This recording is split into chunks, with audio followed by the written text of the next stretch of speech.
Hello बच्चों, welcome to our YouTube channel. तो आज हम करेंगे स्टैंडर्ड 9th साइंस का चैप्टर नंबर 3 जिसका नाम है करंट इलेक्ट्रिसिटी। हम लोगों ने इसका पूरा थियोरी खत्म कर लिया है। आज हम लोग इसमें जो पीछे एक्सरसाइजेस दिए हैं वो सॉल्व करेंगे। अगर आपने इसके पहले के लेक्चर्स नहीं देखे हैं तो देख लीजिए, ताकि जो मैं क्वेश्चन एंड आंसर्स आपको समझाऊं वो आपको अच्छे से समझ में आ जाए। यहाँ पे राइट साइड में आई के ऊपर कॉर्नर में एक लिंक आएगा, उस पर क्लिक करो। उसमें साइंस के आपको सारे लेक्चर्स मिल जाएंगे। शुरू करते हैं।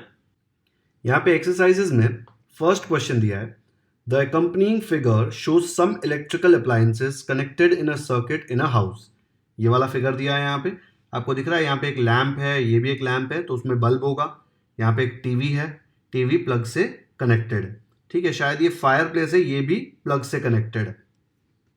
Bye which method are the appliances connected. जब मैंने आपको सीरीज पैरेलल बताया था तब आपको मैंने ये सिखाया था कि हमारे घर पे जो सारे कनेक्शंस होते हैं वो पैरेलल में होते हैं, क्योंकि सीरीज में होते तो क्या होता, अगर सीरीज में होते और एक लैंप भी बिगड़ जाता तो बाकी के सारे डिवाइसेस भी नहीं चलते। ठीक है, मैंने बताया था ना, एक ट्यूबलाइट भी बिगड़ी आपके घर पे तो सारे डिवाइसेस फेल हो जाएंगे, क्योंकि सीरीज में क्या होता है, एक के बाद एक कनेक्शंस होते हैं। एक के बाद एक कनेक्शंस होंगे तो क्या हो जाएगा कि एक कनेक्शन बिगड़ा तो पूरा सर्किट बिगड़ जाएगा और कुछ भी नहीं चलेगा। इसलिए हर एक डिवाइस पैरेलली कनेक्टेड होता है। तो इसका आंसर लिख लेंगे हम लोग, appliances are connected in parallel. यही पूछा है ना, कौन से मेथड से कनेक्टेड है। अब उसके बाद का क्वेश्चन क्या है, what must be the potential difference across individual appliances. अभी इसको देखना है तो आप पैरेलल का जो मैंने सिखाया था वो देख लेते हैं। देखो कैसे था वो, ये वाला फिगर देख लो। थोड़ा सा इमेजिनेशन करना पड़ेगा। ये जो रेजिस्टर दिया है ना, रेजिस्टर मतलब क्या है, कोई चीज लगी हुई है वहां पे। आप ऐसे सोचो कि यहाँ पे लैंप लगा हुआ है, हर एक डिवाइस में अंदर रेजिस्टर होता है। तो लैंप लगा हुआ है, यहाँ पे टीवी लगा हुआ है, यहाँ पे दूसरा लैंप लगा हुआ है, ठीक है, दूसरी ट्यूबलाइट लगी है। ऐसे कर करके हर एक चीज पैरेलली कनेक्टेड है। याद है ना, पैरेलल में ऐसे ही होता है। तो हर एक चीज अगर पैरेलली कनेक्टेड होगी तो हर एक के अक्रॉस वोल्टेज तो सेम होगा, बिकॉज पैरेलल कनेक्शन में वोल्टेज क्या होता है, सेम वोल्टेज या सेम पोटेंशियल डिफरेंस। ये जब मैंने इसका आपको डेरिवेशन कराया था तब भी मैंने आपको समझाया था। हमने एक ही वी लिया था पूरे क्वेश्चन में। ओके, तो जब भी डिवाइसेस पैरेलल में कनेक्टेड होंगे उनके अक्रॉस पोटेंशियल डिफरेंस सेम होगा। तो आपके घर में मोबाइल का चार्जर ले लो, टीवी ले लो, फ्रिज ले लो, कुछ भी ले लो, सबके अक्रॉस पोटेंशियल डिफरेंस सेम होता है। यहां पे आपको डेरिवेशन में देखो, याद है हर जगह वी यूज किया था। करंट अलग था, I1 I2, रेजिस्टर अलग था, R1 R2 R3, लेकिन पैरेलल में वी जो होता है, पोटेंशियल डिफरेंस या वोल्टेज जिसको बोलते हैं, वो सेम होता है। डन। तो ये सेकंड वाला आंसर तो हमारा यहां पे ही सॉल्व हो गया। ये समझ में आया ना, ये सारे डिवाइसेस ऐसे ही कनेक्टेड है आपके घर में, बट आपके घर का डायग्राम थोड़ा कॉम्प्लिकेटेड है ना, इतना छोटा सा नहीं है। आपके घर में अलग अलग जगह से वायर जा रहा होगा, लेकिन जाता यही पैटर्न में। ठीक है, तो ये बी का आंसर लिखेंगे, what must be the potential difference across individual appliances. The potential difference across all appliances is same in parallel connection. ये सेम होगा बिकॉज ये पैरेलल कनेक्शन है। ठीक है, अगर पैरेलल कनेक्शन नहीं होता तो सेम नहीं होता, और घर में हमेशा पैरेलल कनेक्शन होता है। ठीक है, याद रखना है एकदम अच्छे से ये। नेक्स्ट करते हैं क्वेश्चन। तो अपना ए हो गया, ए का आंसर हमने लिखा पैरेलल, सेकंड में आंसर आया सेम। तीसरा दिया है, will the current passing through each appliance be the same, justify your answer. अब भी मैंने आपको पैरेलल कनेक्शन बताया, तब आपको मैंने बताया कि पोटेंशियल डिफरेंस वी सेम होता है। करंट I1 I2 I3, जो डिवाइस को करंट चाहिए उसके हिसाब से होगा। ठीक है, अभी अगर आपके घर में एक जगह फ्रिज कनेक्टेड है, एक जगह मोबाइल का चार्जर कनेक्टेड है, अगर फ्रिज में जितना करंट जाता है सेम करंट मोबाइल चार्जर को दे दिया तो मोबाइल तो बिगड़ जाएगा, क्योंकि मोबाइल को उतना करंट चाहिए ही नहीं ना। इसलिए पैरेलल कनेक्शन में क्या होता है, पोटेंशियल डिफरेंस सेम होगा, लेकिन जो करंट होगा I1 I2 I3 वो अलग अलग होगा। क्योंकि पैरेलल में देखो ऐसे होता है, ऐसे अलग अलग, यहाँ पे टीवी लगा है, यहाँ पे मोबाइल लगा है, यहाँ पे फ्रिज लगा है, पर ये सब लोग एक जगह से करंट आता है, और यहां से जब करंट जाता है तो करंट डिवाइड हो जाता है। वो अपने आप जितना जिसको चाहिए उतना करंट देता है, तो हर जगह करंट अलग अलग जाता है। ठीक है, तो यहाँ पे सेम होगा क्या, नहीं, बिल्कुल सेम नहीं होगा। जस्टिफाई आंसर मैं लिख के बताता हूं कैसे लिखेंगे। तो पूछा है, will the current passing through each appliance be the same. हम लोग बोलेंगे नहीं, current through each appliance with a different load will be different, same नहीं होगा। क्यों, बिकॉज कनेक्शन पैरेलल है। जब भी कनेक्शन पैरेलल है, the current through each appliance, appliance मतलब क्या, लैंप है, टीवी है, और हर एक अप्लायंस के अंदर एक रेजिस्टेंस होता है जिसको लोड बोलते हैं। पता है कितनी बार ऐसे बोलते हैं कि लोड बहुत बढ़ गया है घर में। आपने सुना होगा आपके पेरेंट्स से बात करते हुए कि लोड के कारण फ्यूज उड़ गया, फ्यूज वर्ड भी आया होगा, या फिर लोड शेडिंग बोलते हैं कि बहुत ज्यादा लोड है इसलिए करंट कट जाता है। तो लोड मतलब क्या, हर एक अप्लायंस के अंदर जो रेजिस्टेंस होता है उसको लोड बोलते हैं। तो आंसर कैसे लिखेंगे, the connection is parallel so the current through each appliance with a different load will be different. ठीक है, ये सब नहीं लिखेंगे ना तो भी चलेगा। The connection is parallel so the current through each appliance will be different, ये मत लिखो, विद अ डिफरेंट लोड नहीं लिखेंगे तो भी चलेगा। ठीक है, तो अपना ये भी खत्म। सी, डी क्या बोल रहा है, why are the domestic appliances connected in this way. Domestic appliances ऐसे कनेक्ट होते हैं ताकि हर एक के थ्रू जो पोटेंशियल डिफरेंस है ना वो सेम होना चाहिए। क्योंकि जब भी डिवाइस बनाते हैं ना, तो डिवाइस बनाते हैं तो उसकी कुछ रेटिंग होती है कि ये डिवाइस कितना सहन कर सकता है, कितना पोटेंशियल डिफरेंस ले सकता है। उससे ज्यादा उस पर पोटेंशियल डिफरेंस लगाया तो उड़ जाएगा। काफी बार ऐसे होता है ना कि एडाप्टर लगाया और जलने की स्मेल आने लग जाती है, तब लोड ज्यादा हो जाता है तो वो एडाप्टर वो लोड झेल नहीं पाता, इसलिए वो एडाप्टर जल जाता है। इसलिए बहुत इंपॉर्टेंट है कि हर एक डिवाइस है जो घर में उसके थ्रू लोड सेम होना चाहिए। कोई कोई जगह पर, मुझे नहीं पता आपके यहाँ पे कैसा है, अभी तो सिटीज में स्टेबलाइजर नहीं लगाना पड़ता, नहीं तो काफी सिटीज में एसी के साथ आपने देखा होगा वोल्टेज स्टेबलाइजर लगाते हैं। वोल्टेज स्टेबलाइजर मतलब क्या होता है, जो वोल्टेज है मतलब पोटेंशियल डिफरेंस, ताकि पोटेंशियल डिफरेंस स्टेबल रहे, सेम रहे। उसका फोटो देखना है कैसे दिखता है, चलो देख लेते हैं। ऐसा होता है, देखो एसी के बाजू में ऐसा स्टेबलाइजर लगा होता है। ये स्टेबलाइजर क्या करता है कि जो वोल्टेज आ रहा है यहां से उसको स्टेबल रखता है, क्योंकि ये अगर वोल्टेज ऊपर नीचे हुआ बहुत तो एसी बिगड़ने का चांस होता है, इसलिए ये स्टेबलाइजर लगाते हैं। आजकल के नए एसीज में अंदर ही स्टेबलाइजर आता है, लेकिन रूरल एरियाज में या फिर जो भी मेट्रो सिटी नहीं है जहाँ पे पावर बहुत फ्लक्चुएट होता है, जहाँ पे एग्रीकल्चर रीजन होते हैं वहां पे फ्लक्चुएशन बहुत होता है, तो वहां पे स्टेबलाइजर लगाते हैं। तो ये इसका मैं क्यों बता रहा हूं आपको, क्योंकि उसने क्वेश्चन पूछा है why are the domestic appliances connected in this way, ताकि सबके अक्रॉस लोड सेम हो। नहीं तो लोड अलग अलग हो जाएगा तो डिवाइस खराब हो सकते हैं, एक डिवाइस खराब हुआ तो बाकी सब बंद कर देंगे। ठीक है, इसलिए हम लोग हमेशा ऐसे कनेक्ट करते हैं। तो इसका आंसर कैसे लिखेंगे, इसका आंसर लिखेंगे the domestic appliances are connected in parallel to keep same potential difference. Okay, फटाफट से कॉपी कर लो ये भी आंसर। तो हमारा 4 क्वेश्चंस यहां पे खत्म हो गया।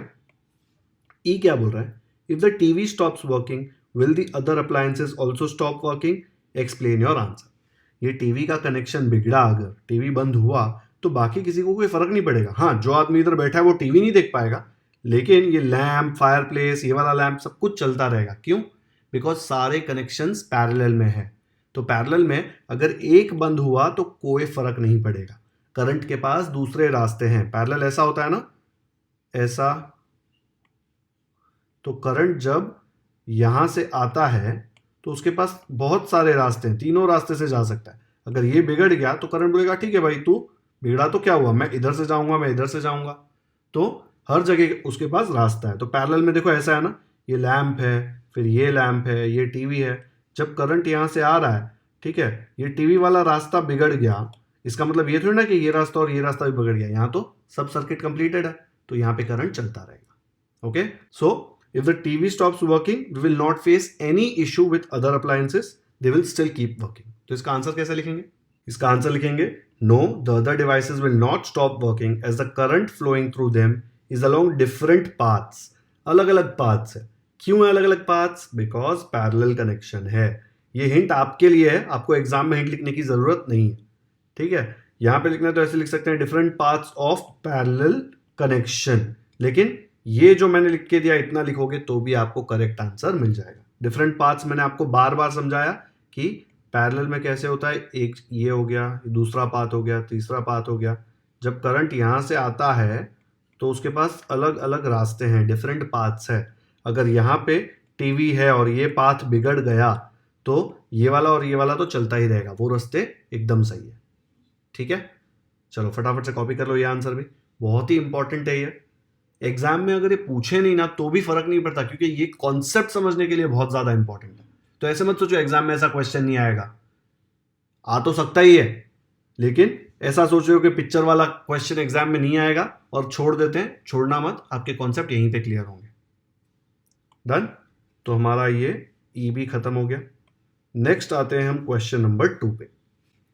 The following figure shows the symbols for components used in the accompanying electrical circuit.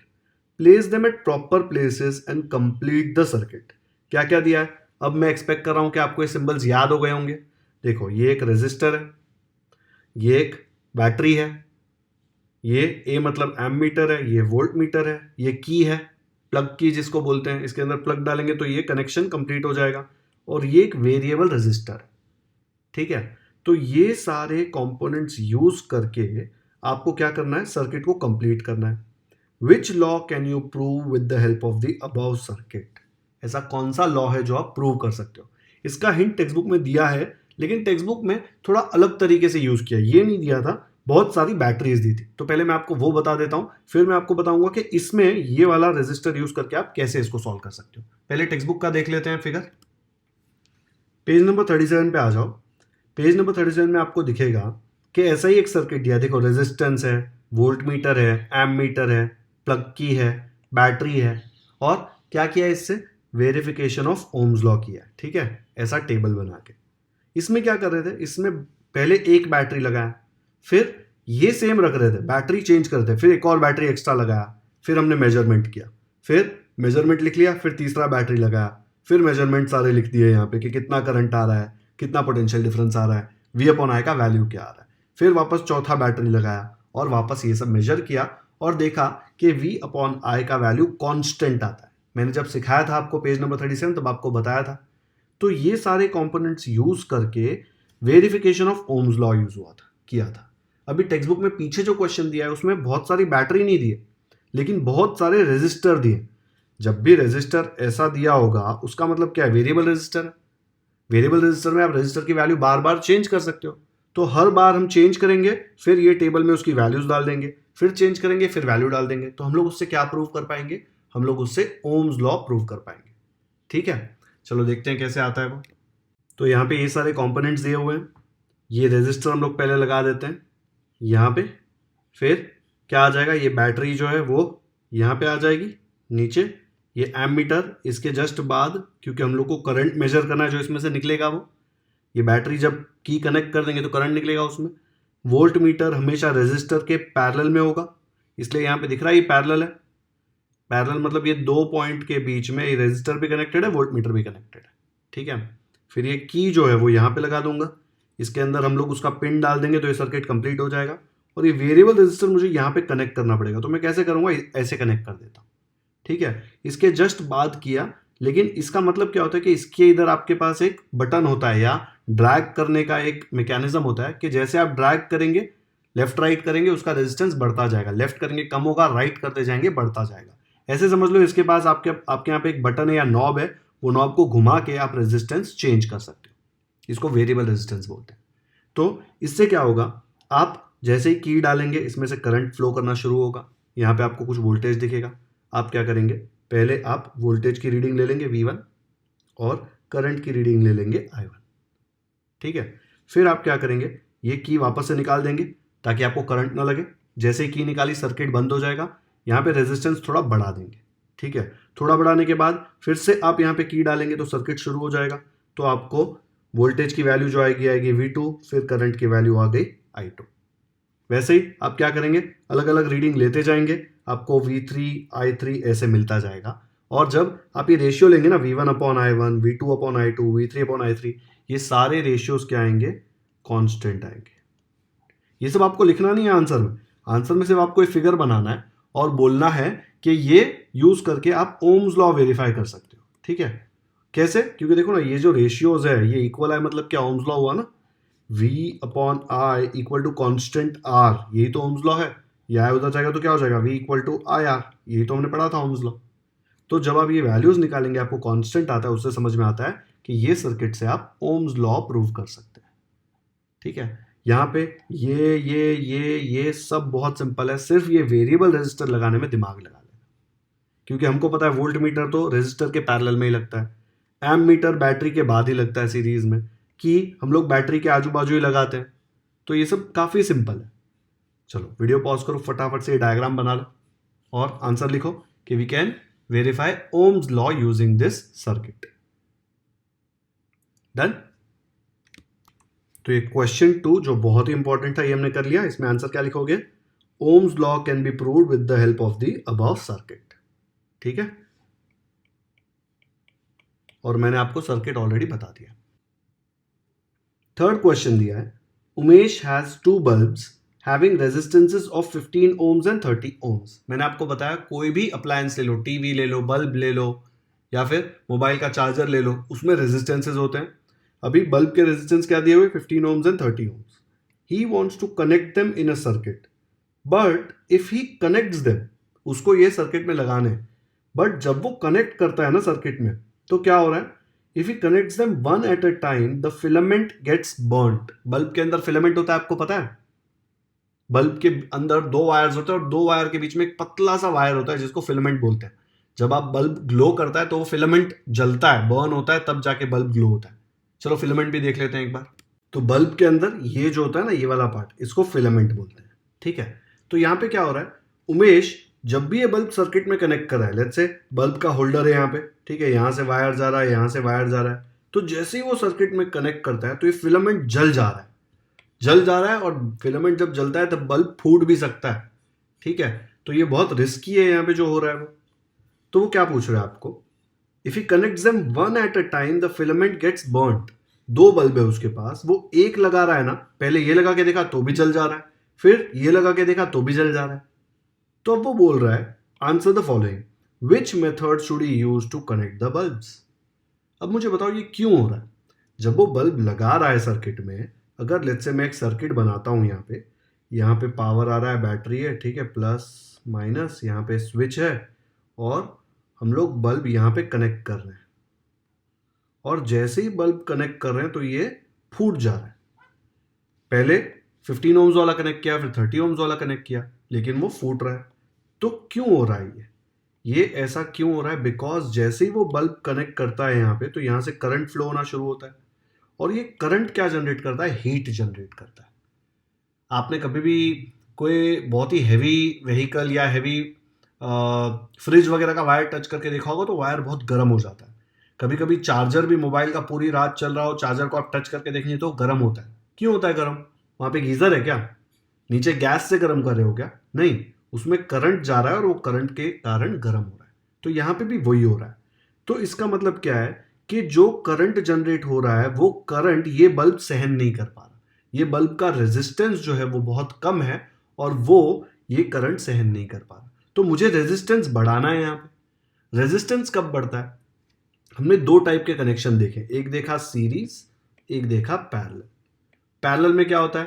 Parallel में अगर आप 2 रेजिस्टर कनेक्ट करेंगे तो इनका टोटल रेजिस्टेंस तो इंडिविजुअल से भी कम होता है, याद है ना? और सीरीज में क्या होता है? जब आप 2 रेजिस्टर सीरीज में कनेक्ट करेंगे तो ये टोटल रेजिस्टेंस दोनों का सम आता है, मतलब बढ़ जाता है रेजिस्टेंस।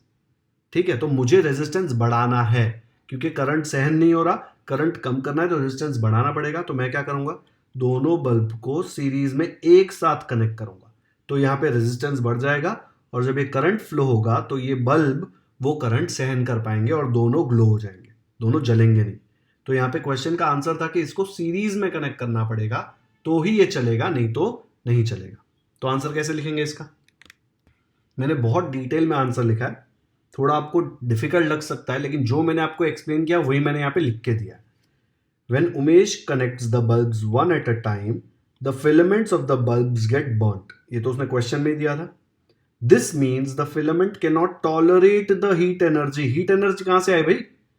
हीट एनर्जी करंट के अंदर से आई। मोबाइल का चार्जर गर्म होता है कि नहीं? मोबाइल भी गर्म होता है ना। क्यों गर्म होता है? हीट एनर्जी आती है उसमें करंट के through. Hence, we need to reduce the heat generated across the filament. अभी हीट सहन नहीं हो रही, मतलब गर्मी कम करनी पड़ेगी। करेक्ट? तो गर्मी कम कैसे करेंगे? एसी का बटन तो है नहीं कि आपने गर्मी कम करने के लिए टेम्परेचर कम कर दिया। यहाँ पे तो बल्ब लगा रहे हैं, तो बल्ब में आपको कुछ दिमाग लगाना पड़ेगा। क्या दिमाग लगाना पड़ेगा? उसके लिए आपको लॉजिक समझना पड़ेगा। Now the heat generated in a resistor is proportional to the amount of current flowing through it. अगर प्रोपोर्शनल नहीं लिखना है तो डिपेंड्स लिख दो। आप बोल सकते हो the heat generated in resistor depends on the amount of current flowing through it, thus we need to reduce the current flowing through the bulbs. अगर करंट रिड्यूस होगा तो ही हीट रिड्यूस होगी और तो ही फिलामेंट नहीं जलेंगे। ठीक है, लॉजिक क्या है, फिलामेंट में हीट बहुत ज्यादा आ रही है, हीट सहन नहीं हो रही है, इसलिए बल्ब फूट जा रहा है, फिलामेंट जल जा रहा है। तो हम लोग क्या करना है, हीट कम करनी है। हीट कम करनी है, कैसे करेंगे हीट कम, वहां पे एसी का रिमोट तो है नहीं। हम लोग हीट कम करने के लिए हमको लॉजिक समझना पड़ेगा। लॉजिक क्या है, जो भी हीट जनरेट हो रहा है ना रेजिस्टर में, रेजिस्टर मतलब बल्ब में, that depends on the amount of current flowing through it. तो करंट हमको रिड्यूस करना है, करंट रिड्यूस करना है मतलब हमको रेजिस्टर का रेजिस्टेंस बढ़ाना है। रेजिस्टेंस कब बढ़ता है, जब आप सीरीज में कनेक्ट करो तो रेजिस्टेंसेस बढ़ते हैं, जब आप पैरेलल में कनेक्ट करो तो रेजिस्टेंस कम होता है। हमको बढ़ाना है तो हम बल्ब को सीरीज में कनेक्ट करेंगे। सीरीज में कनेक्ट करेंगे तो जो इफेक्टिव रेजिस्टेंस होगा सर्किट का वो बढ़ जाएगा, इंक्रीज हो जाएगा। Hence current through the bulb decreases. जैसे ही करंट डिक्रीज होगा तो हीट एनर्जी भी डिक्रीज हो जाएगा। ठीक है, हीट एनर्जी भी डिक्रीज हो जाएगा। इन this way both the bulbs can be saved from burning. तो जलेंगे नहीं बल्ब्स। ओके, तो इसका आंसर ये है कि सीरीज में कनेक्ट करेंगे। ये इसका पूरा मैंने लॉजिक दिया हुआ है। और अगर आपको ये वाला स्टेटमेंट डिफिकल्ट लगता है प्रोपोर्शनल वाला, तो आप ऐसे लिख सकते हो, generated in resistor depends on the amount of current flowing through it. ठीक है, लैंग्वेज अगर आपको सिंपल करनी है, बाकी सब तो अब आपके वर्ड्स में भी लिख सकते हो। चलो फटाफट से कॉपी कर लो। डन। तो हमारा ये क्वेश्चन खत्म। विच method should be used, series. ठीक है, लॉजिक भी मैंने आपको पूरा दिया हुआ है, सीरीज यूज करेंगे। नेक्स्ट पूछा है, what are the characteristics of this way of connecting the bulbs depending on the answer of question A above. This way मतलब सीरीज वे। ठीक है, जो ए में हमने आंसर दिया सीरीज, ये वाले कनेक्शंस के कैरेक्टरिस्टिक्स क्या होते हैं ये हमने टेक्स्ट बुक में ऑलरेडी पढ़ा हुआ है। एक बार लेके चलता हूं वो पेज पे आपको। तो यहाँ पे हमने रेजिस्टर्स इन सीरीज पढ़ा था पेज 39 पे, और उसके कैरेक्टरिस्टिक्स यहाँ पे दिए हुए हैं। सीरीज में जब भी आप कनेक्ट करते हैं तो क्या होता है, same current flows through each resistor, effective resistance of the resistors equal to the sum of the individual resistances. Potential difference जो होता है वो क्या होता है, equal to the sum of potential differences across individual resistors. Effective resistance is larger, यही concept use किया हमने, larger than each of the individual resistance. एक बल्ब लगाया, दूसरा बल्ब लगाया, दोनों का मिला के जो रेजिस्टेंस है वो एक बल्ब से भी ज्यादा है, दूसरे बल्ब से भी ज्यादा है, क्योंकि दोनों का सम आता है ना। This arrangement is use to increase the resistance in the circuit. यही किया हमने ताकि बल्ब न जले। तो यही पॉइंट्स वहां पे लिख देने हैं आपको। आप ऐसे लिख सकते हो, वीडियो पॉज करके फटाफट से कॉपी करो। मैं ये रेड में, ये अलग अलग बोल्ड में देता हूं ताकि आपको याद करने में आसानी हो। ये मेन पॉइंट्स है याद करने के लिए। ठीक है, तो यहां पे हमने 3B भी देख लिया कैसे सॉल्व करना है, तो बी खत्म। अभी सी में बोल रहा है, what will be the effective resistance in the above circuit. दो रेजिस्टेंसेस थे, दो बल्ब्स थे, लेकिन बल्ब मतलब क्या, रेजिस्टेंस ही होता है उसके अंदर। 15 ओम्स एंड 30 ओम्स, दोनों को आपने सीरीज में कनेक्ट किया, तो इफेक्टिव रेजिस्टेंस क्या होगा, सीरीज में इफेक्टिव मतलब दोनों को मिला के, तो 15 + 30 which will give you 45 ohms. तो यहाँ पे क्या बोलेंगे आप, effective resistance is equal to 15 ohms + 30 ohms which is equal to 45 ohms. तो आंसर सी तो एकदम पपलू क्वेश्चन है जो इजीली हो गया। लेकिन आपने देखा बी और सी का आंसर ए पे डिपेंड करता है। अगर ए में आपने गलत आंसर दिया तो बी और सी भी आपका गलत हो जाएगा। ठीक है, अगर आपने गलती से ए में पैरेलल बोल दिया तो ए गलत, बी में पैरेलल के कैरेक्टरिस्टिक्स दे दिए तो बी गलत, सी में पैरेलल वाला फॉर्मूला यूज करके इफेक्टिव रेजिस्टेंस निकाला तो सी भी गलत। इसलिए एकदम ध्यान से करना है। ये सारे क्वेश्चंस आपके कॉन्सेप्ट्स एकदम ही क्लियर कर देंगे। अगर आपके फंडे अभी भी क्लियर नहीं हो रहे तो इसके पहले के लेक्चर्स देख लो जाके, ताकि करंट इलेक्ट्रिसिटी में आपको कभी प्रॉब्लम ना है। बहुत ही ईजी है लेकिन ट्रिकी है, समझना तो पड़ेगा। ऐसे मत सोचो खाली एक्सरसाइज का वीडियो देख लेता हूँ आ जाएगा मुझे, ऐसे नहीं होगा, आपको थियरी समझनी पड़ेगी। ठीक है, तो सी का आंसर कैसे लिखेंगे, ऐसे लिख देंगे, the effective resistance of the circuit is equal to 15 ohms + 30 ohms which is 45 ohms. ये ओम का सिंबल है ना। ओके, चलो ये भी हो गया हमारा। तो थर्ड क्वेश्चन खत्म। फोर्थ क्वेश्चन में दिया है, the following table shows current in amperes and potential difference in volts. ये वाला टेबल है, वोल्ट्स में पोटेंशियल डिफरेंस दिया है, एम्पियर्स में करंट दिया हुआ है। Find the average resistance. अभी हमको पता है कि पोटेंशियल डिफरेंस और करंट में क्या रिश्ता है, ओम्स लॉ का रिश्ता है। हमको पता है कि V is equal to I R, ये हमको ओम्स लॉ से पता चलता है ना। अब इसमें से अगर आपको R का वैल्यू चाहिए तो I को यहाँ से भगाना पड़ेगा। I यहाँ पे मल्टीप्लाई हो रहा है, जब I को इधर भेजोगे तो क्या होगा, जब भी I इधर आएगा तो वहां जाके वो डिवाइड हो जाएगा। तो आपको क्या वैल्यू आई, R की वैल्यू आ गई V अपॉन I। आपको V दिया है, I दिया है, तो अगर यहाँ पे एक टेबल एक्सटेंड करके आपने R बनाया, R का यूनिट क्या होगा, ओम्स, ठीक है, रेजिस्टेंस का ओम्स होता है यूनिट। तो यहाँ पे क्या आएगा, V अपॉन I, ये वाले फॉर्मूले से, तो आंसर आएगा 4 अपॉन 9। इधर आएगा 5 अपॉन 11.25, क्योंकि V की वैल्यू है 5 और I की वैल्यू है 11.25, तो V अपॉन I यहाँ पे आ जाएगा 6 अपॉन 13.5। ये तीनों जगह वैल्यू आ जाएगी, तो आपको R तो इजीली मिल गया। अभी ये तीनों रेजिस्टेंस का एवरेज निकालना है। एवरेज कैसे निकालते हैं, तीनों को ऐड करेंगे और 3 से डिवाइड कर देंगे। एवरेज तो वही होता है ना, तीनों का सम, और कितनी चीजें हैं, 3 चीजें, 1 2 3, तो नीचे डिवाइड बाय 3 आ जाएगा। 4 होती तो डिवाइड बाय 4 आता। ओके, तो कैसे सॉल्व करेंगे इसको, तो यहां पे मैंने ये ऐसे आंसर कर दिया। टेबल V और I दिया था, R मैंने यूनिट लिखा ओम्स, और फॉर्मूला भी आपके लिए V अपॉन I लिख दिया यहाँ पे। तो देखो V है 4 और I है 9, तो R की वैल्यू हो गई 4 अपॉन 9, V अपॉन I। वैसे ही 5 और 11.25 है तो 5 अपॉन 11.25। V अगर 6 है, I अगर 13.5 है, तो R की वैल्यू आएगी 6 अपॉन 13.5। ओके, अभी इसको थोड़ा सिंप्लीफाई कर देते हैं, क्योंकि एवरेज निकालने के लिए तीनों को ऐड करना पड़ेगा आपको, ठीक है। तो इसका सम निकाल लेते हैं पहले। सम क्या आएगा, सम आएगा 4 upon 9 plus 5 upon 11.25 plus 6 upon 13.5। थोड़ा इसको सिंप्लीफाई करना पड़ेगा। सिंप्लीफाई करने के लिए इसको आपको थोड़ा कट करना पड़ेगा। अब ये 0.25 वगैरह आपके लिए बहुत डिफिकल्ट है सॉल्व करना, ठीक है, तीनों को सेम करना पड़ेगा। तो मैं क्या करता हूँ, मैं इसको 0.25 को भगाने के लिए 4 से मल्टीप्लाई करेंगे तो 0.25 भाग जाएगा ना, तो ऊपर भी 4 से मल्टीप्लाई कर देंगे। 13.5, 0.5 को 2 से मल्टीप्लाई करेंगे तो 1 हो जाएगा, तो ऊपर भी 2 से मल्टीप्लाई कर देंगे। तो क्या आ जाएगा, 4 अपॉन 9 प्लस 5 4 जार कितना होता है 20, और 11 4 जार 44, 0.25 to 4 1, मतलब आ गया 45, प्लस यहाँ आ गया 6 2 जार 12, और नीचे आ जाएगा 27। ये मैंने सिर्फ कैलकुलेशन किए हैं यहाँ पे। अब इसको चाहिए तो थोड़ा सिंप्लीफाई कर सकते हो। ये जाएगा 5 9 जार 45, 5 4 जार 20, यहाँ पे हो जाएगा 3 9 जार 27, 3 4 जार 12। सब जगह डिनोमिनेटर क्या आ गया, देखो 9 आ गया, इक्वल आ रहा है, दिख रहा है। तो तीनों को ऐड करना है, तो मैं क्या करूँगा, तीनों का डिनोमिनेटर है 9, ऊपर 4 प्लस 4 प्लस 4, देखो तीनों का न्यूमरेटर 4 ही है, तो 4 प्लस 4 प्लस 4 क्या आ जाएगा 12 अपॉन 9। ये तो एकदम इजीली सॉल्व हो जाएगा, इसको भी कट कर सकते हैं, 3 3 जार 3 4 जार, तो आपको आ गया 4 अपॉन 3। यह आपने सिर्फ सम निकाला है। उसने क्या पूछा है, एवरेज रेजिस्टेंस, तो आप बोलेंगे average resistance is equal to sum of, यहाँ पे सम ऑफ रेजिस्टेंस लिख सकते हो, सम ऑफ रेजिस्टेंसेस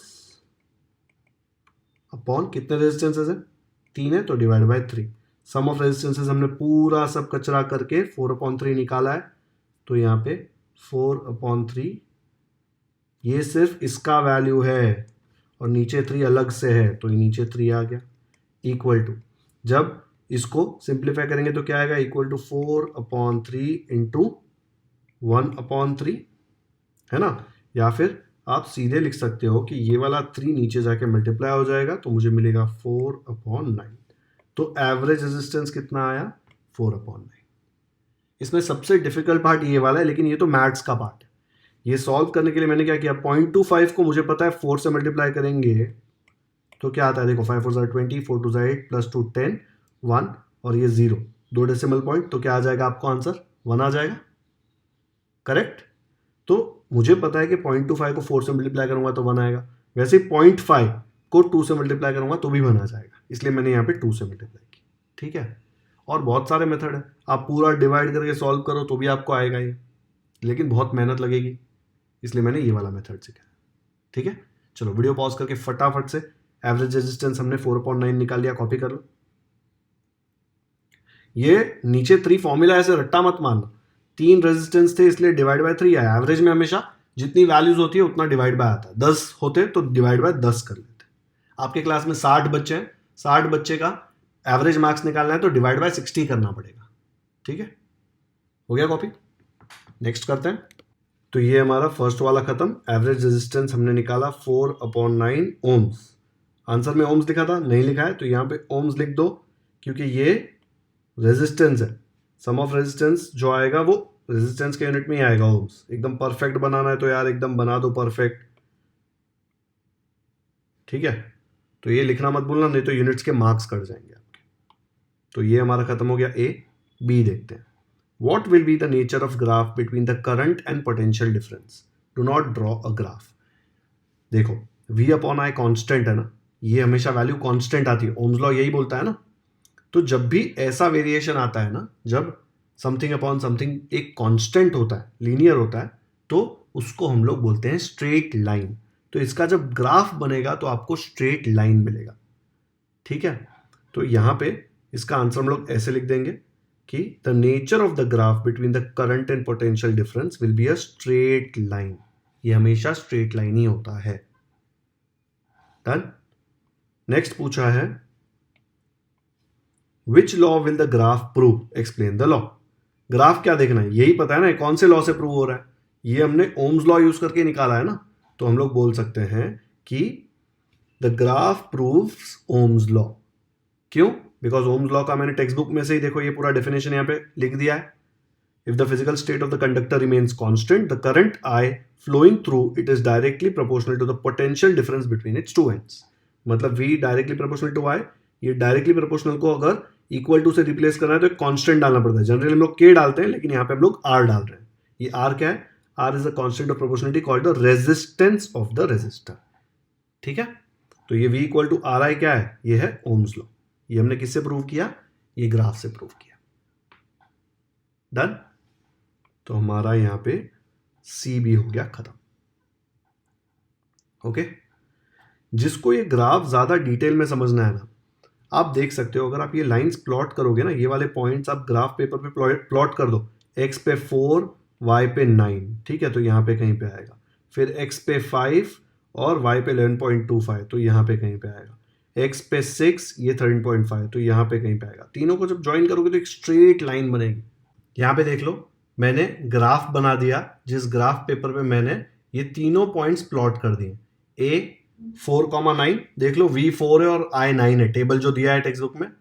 फिर v5 है और i 11.25 है, और v6 है और i 13.5 है। ये उनके लिए है जिनको बहुत ज्यादा डिटेल में समझना है। दिख रहा है? तीनों पॉइंट के थ्रू एक स्ट्रेट लाइन जाएगी। यहां पे देखो ओरिजिन से पास हो रही है और ये स्ट्रेट लाइन यहां पे जा रही है। जब मैंने ये ग्राफ पे बनाया तो तीनों पॉइंट एक ही लाइन पे लाई कर रहे हैं। तो सेकंड क्वेश्चन भी यहां पे आपका आंसर हो जाता है। ये आपको बनाना नहीं है, ये सिर्फ उन लोगों के लिए जिनको बहुत ज्यादा डिटेल में ये समझना है। तो ये साइड में नंबर्स देख के डरो मत, सिर्फ आपको एक्स्ट्रा समझाने के लिए मैंने बनाया है। ये वैल्यूज जो है वो टेबल में दी हुई है। 4, 5, 6 वोल्टेजेस है, 9, 11.25, 13.5 करंट्स है। ओके, तो फोर्थ क्वेश्चन मैंने आपको एकदम डिटेल में कराया। डू नॉट ड्रॉ ग्राफ बोला था, फिर भी ग्राफ ड्रॉ करके आपको बताया कि कैसा दिखेगा, स्ट्रेट लाइन क्यों आती है। ओके, यही वैल्यूज यूज की थी हमने, 4,9, 5, 11.25, 6, 13.5, और स्ट्रेट लाइन आई थी। तो फोर्थ क्वेश्चन यहां पे खत्म। अब आते हैं फिफ्थ क्वेश्चन पे। फिफ्थ में पूछा है मैच द पेयर्स। अब इसमें 3 क्वेश्चंस बहुत इजी है, एक क्वेश्चन इजी है लेकिन दिखता डिफिकल्ट है। तो पहला उसने बोला है फ्री इलेक्ट्रॉन्स। तो यहां पे देखो फ्री इलेक्ट्रॉन्स क्या होते हैं। मैंने आपको जब एक्सप्लेन किया था मेटल्स, तब बताया था फ्री इलेक्ट्रॉन्स ऐसे इलेक्ट्रॉन्स होते हैं जो मेटल में होते हैं लेकिन वो वीकली अटैच्ड होते हैं। वो बैक बेंचर जैसे होते हैं, यहां वहां घूमते रहते हैं। ठीक है, तो वो वीकली अटैच्ड होते हैं। टेक्स्ट बुक में कहां पे याद है? ये पेज नंबर 32 पे मैंने ये मार्क भी करवाया था। वन और more outermost electrons which are very weakly bound to the nucleus, weakly attached. ठीक है, तो फ्री इलेक्ट्रॉन्स यही होते हैं। तो अब इसका आंसर कैसे लिखेंगे? फ्री इलेक्ट्रॉन्स लिखेंगे और डैश डाल के वीकली अटैच्ड लिख देंगे। यहाँ पे मैं ऐसे लाइन डाल के बता रहा हूँ, एग्जाम में लाइन मत डालना, नहीं तो 0 मार्क्स मिलेंगे। लाइंस नहीं डालनी होती, फ्री इलेक्ट्रॉन्स लिखने का, फिर डैश डाल के ये वाला आंसर लिखने का। नेक्स्ट है करंट। करंट मतलब क्या? करंट मतलब आई, और यहाँ पे आई के लिए क्या है देखो, इंक्रीज द रेजिस्टेंस नहीं, वीकली अटैच नहीं, वी अपॉन एल आई नहीं, V upon R. Ohm's law क्या बोलता है? ओम्स लॉ बोलता है V equal to I R. तो आई का वैल्यू क्या आ जाएगा? आई का वैल्यू अगर मुझे निकालना है तो मुझे रेजिस्टर को यहाँ पे शिफ्ट करना पड़ेगा, डिवाइड हो जाएगा यहाँ पे जाके। तो आई मतलब करंट का वैल्यू आ गया वी अपॉन आर। तो मुझे ये भी मिल गया, ये हो गया करंट का value V upon R. Next है रेजिस्टिविटी। रेजिस्टिविटी साइड में रखो, पहले फोर्थ वाला देख लो, रेजिस्टेंसेज इन सीरीज। सीरीज में जब रेजिस्टेंस होते हैं तो क्या होता है? Increases the resistance in the circuit. ये उमेश वाले क्वेश्चन में भी मैंने देखा था, सीरीज में बताया था, याद है ना? तो यहाँ पे हमारा ये क्वेश्चन भी सॉल्व होता है। क्या है भाई? ये रेजिस्टेंस इन सीरीज जब आएगा तो ये इंक्रीज करेगा। अब यहाँ पे बचा सिर्फ रेजिस्टिविटी और बचा सिर्फ ये, तो बहुत ही ईजी हो जाता है कि इसका आंसर ये आया। लेकिन कैसे आया वो देख लेते हैं, क्योंकि हो सकता है कि एग्जाम में यहाँ पे 4 से ज़्यादा ऑप्शन दिए हो सकता है ना, थोड़ा डिफिकल्ट करने के लिए। तो कैसे आएगा? रेजिस्टिविटी का फॉर्मूला क्या है? रेजिस्टिविटी का फॉर्मूला याद है आप लोगों को? चलो टेक्स्ट बुक में देख लेते हैं। तो ये था फॉर्मूला, रेजिस्टेंस का फॉर्मूला था रो एल अपॉन है, और ये जो रो है ना, ये सिंबल को रो बोलते हैं, ये क्या है? रेजिस्टिविटी। तो अगर मुझे इसका फॉर्मूला निकालना है तो ये ए को इधर भेज दूंगा, एल को नीचे लेके आऊंगा। देखो ऐसे है ना, R is equal to rho L upon A. अगर मुझे ये रो की वैल्यू चाहिए तो ये दोनों को भगाना पड़ेगा। अब जब ये दोनों को भगाऊंगा, यहाँ पे ये ऊपर है तो वहाँ जाके नीचे आ जाएगा, करेक्ट? थोड़ा जगह कर देता हूँ यहाँ पे। और जब ये ए को यहाँ से भगाऊंगा तो ए यहाँ पे नीचे है, वहाँ जाके ऊपर चला जाएगा, ठीक है? तो मुझे क्या मिल जाएगा? R A upon L. किसकी वैल्यू है ये? रेजिस्टिविटी। रो की वैल्यू इधर से ही आई है, आर ए अपॉन एल। लेकिन यहाँ पे जब आप आंसर देखोगे तो रेजिस्टिविटी में V है, I करंट है, A और L है, देखो A और L है, लेकिन R तो आंसर में दिया ही नहीं है, बट V और I दिया है। तो आपको R को भगा के V और I निकालना है, ठीक है? R, V और I में रिलेशन आपको पता है, ओम्स लॉ है। अगर यही वाले इक्वेशन से आपको मैंने ओम्स लॉ से R की वैल्यू निकालने बोली तो क्या आएगी? देखो V equal to I R है ओम्स लॉ। अगर मुझे R की वैल्यू चाहिए तो मैं क्या करूंगा? मैं I को यहाँ से भगा के इधर शिफ्ट कर दूंगा, तो मुझे मिलेगा V upon I equal to R. तो ये R की जगह पे मैं डाल दूंगा V अपॉन आई। तो इसको भगा दिया R को, और R की जगह पे आ गया V अपॉन आई। तो यहाँ पे लिख दिया V अपॉन आई। अभी इसको थोड़ा सिंप्लीफाई करते हैं। ये I नीचे है तो नीचे चला जाएगा, ये V A से मल्टीप्लाई होगा V A, और ये I नीचे L से मल्टीप्लाई हो जाएगा, तो मुझे मिलेगा L I। क्या मिल गया? देखो V A upon L I। तो जो फॉर्मूला टेक्स्ट बुक में दिया है सेम यूज करना है, और उसमें ओम्स लॉ से आर की वैल्यू V अपॉन आई डाल देंगे, तो आपको मिल जाएगा V अपॉन एल आई। तो ये हो गया हमारा सॉल्व, इसका आंसर आ गया VA अपॉन एल आई, ठीक है? तो फ्री इलेक्ट्रॉन्स का आंसर है ये फर्स्ट है, वीकली अटैच्ड। करंट का आंसर है V अपॉन आर। रेजिस्टिविटी का आंसर है VA upon L I. Resistance in series fourth का आंसर है increases the resistance in the circuit. एकदम लाइन वाइज लिखते हैं ना, free electrons dash weekly attached, current dash, फिर जो भी करंट का आंसर है। ओके, एक्सप्लेनेशन देने की जरूरत नहीं है, लेकिन एक्सप्लेनेशन मैंने आपको दिया ताकि आप रट्टा ना मारे, आपको समझ में आए कि कैसे किया, ठीक है? तो यहाँ पे हमारा 5th क्वेश्चन भी होता है खत्म। इसमें ये वाला बहुत ही अच्छा क्वेश्चन था, बाकी सब तो टाइम पास थे। ये मैंने 5th एकदम रेजिस्टिविटी अच्छे से एक्सप्लेन कर दिया। ओके, नेक्स्ट करते हैं। 6th क्वेश्चन दिया है, the resistance of a conductor of length x is r.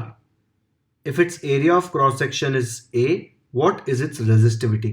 Resistivity क्या आएगी वो पूछिए, and what is its unit. कैसे सॉल्व करेंगे देख लो, यहाँ पे सेम क्वेश्चन यहाँ पे कॉपी कर लिया। अब रेजिस्टिविटी का फॉर्मूला हमको पता है ना, आर का फॉर्मूला क्या होता है?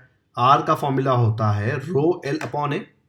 ये पी नहीं है, रो है, ध्यान रखना ऐसे वाला है। अब मुझे इसमें से इसकी वैल्यू निकालनी है रेजिस्टिविटी की, तो ये ए को उधर भेज दूंगा, एल को नीचे लेके आऊंगा।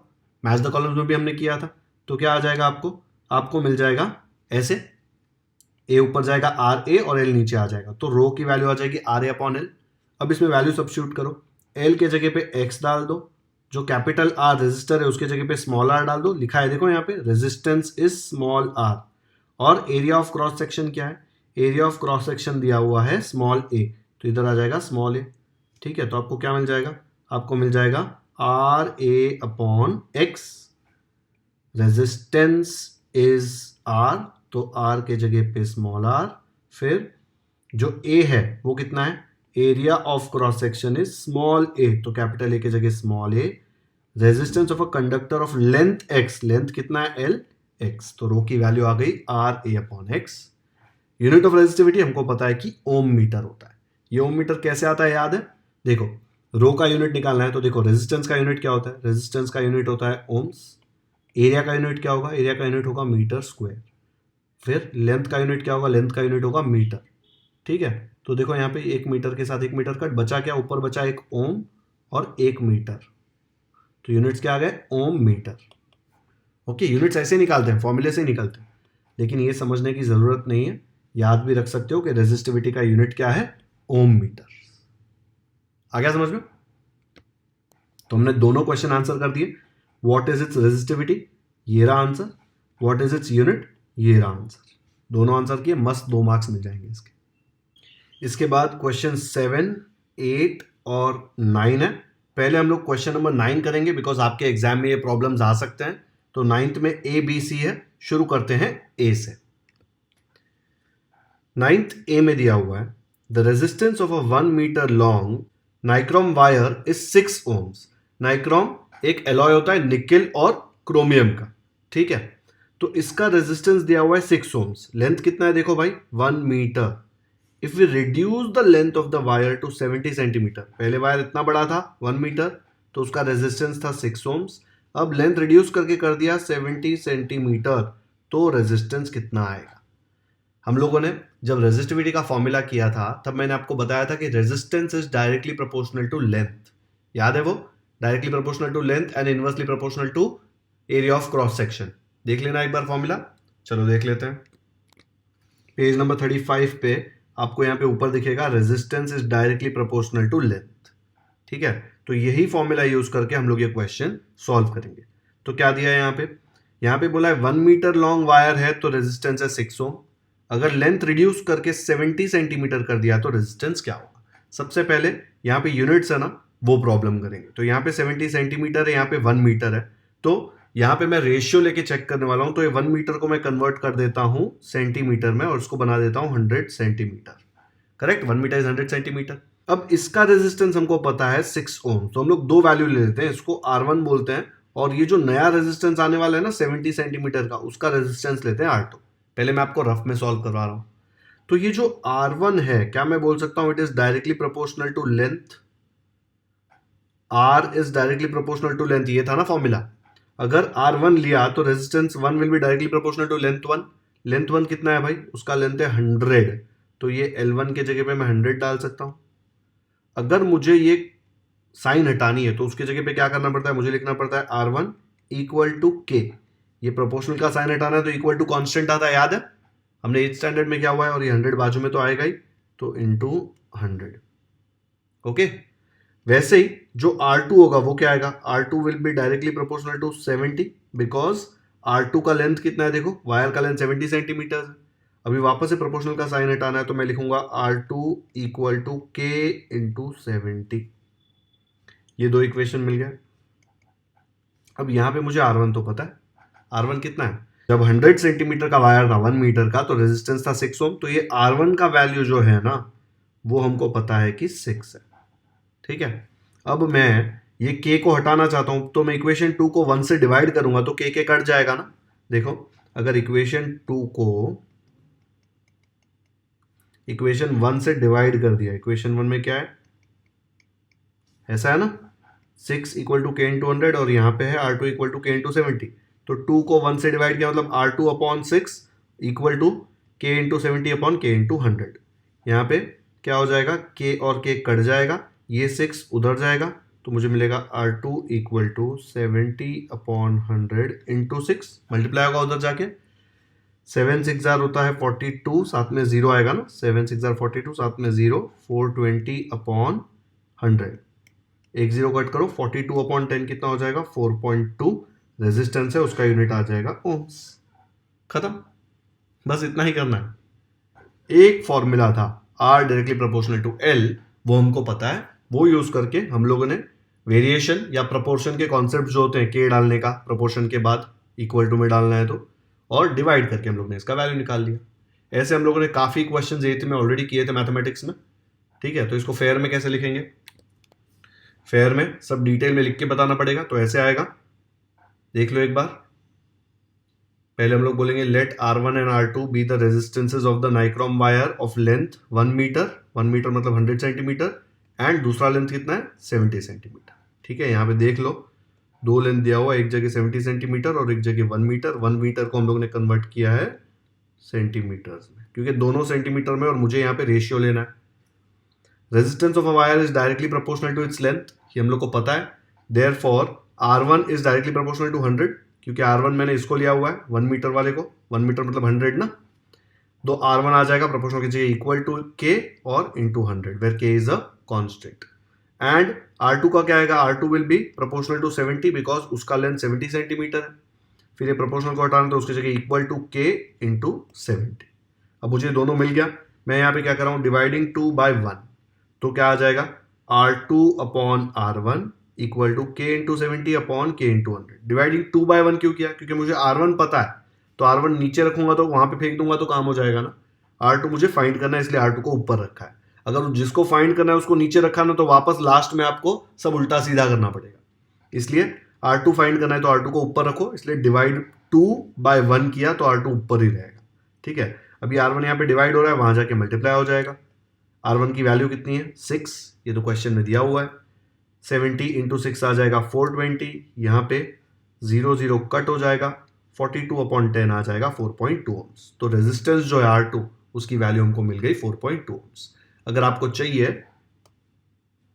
तो यहाँ पे ब्रैकेट में लिख सकते हो your R1 is equal to 6 ohms, ठीक है। ये उसने दिया हुआ है क्वेश्चन में, 6 ओम्स है R1, क्योंकि R1 हमने किसका लिया हुआ है, R1 हमने 1 मीटर लॉन्ग 1 मीटर का R1 लिया हुआ है।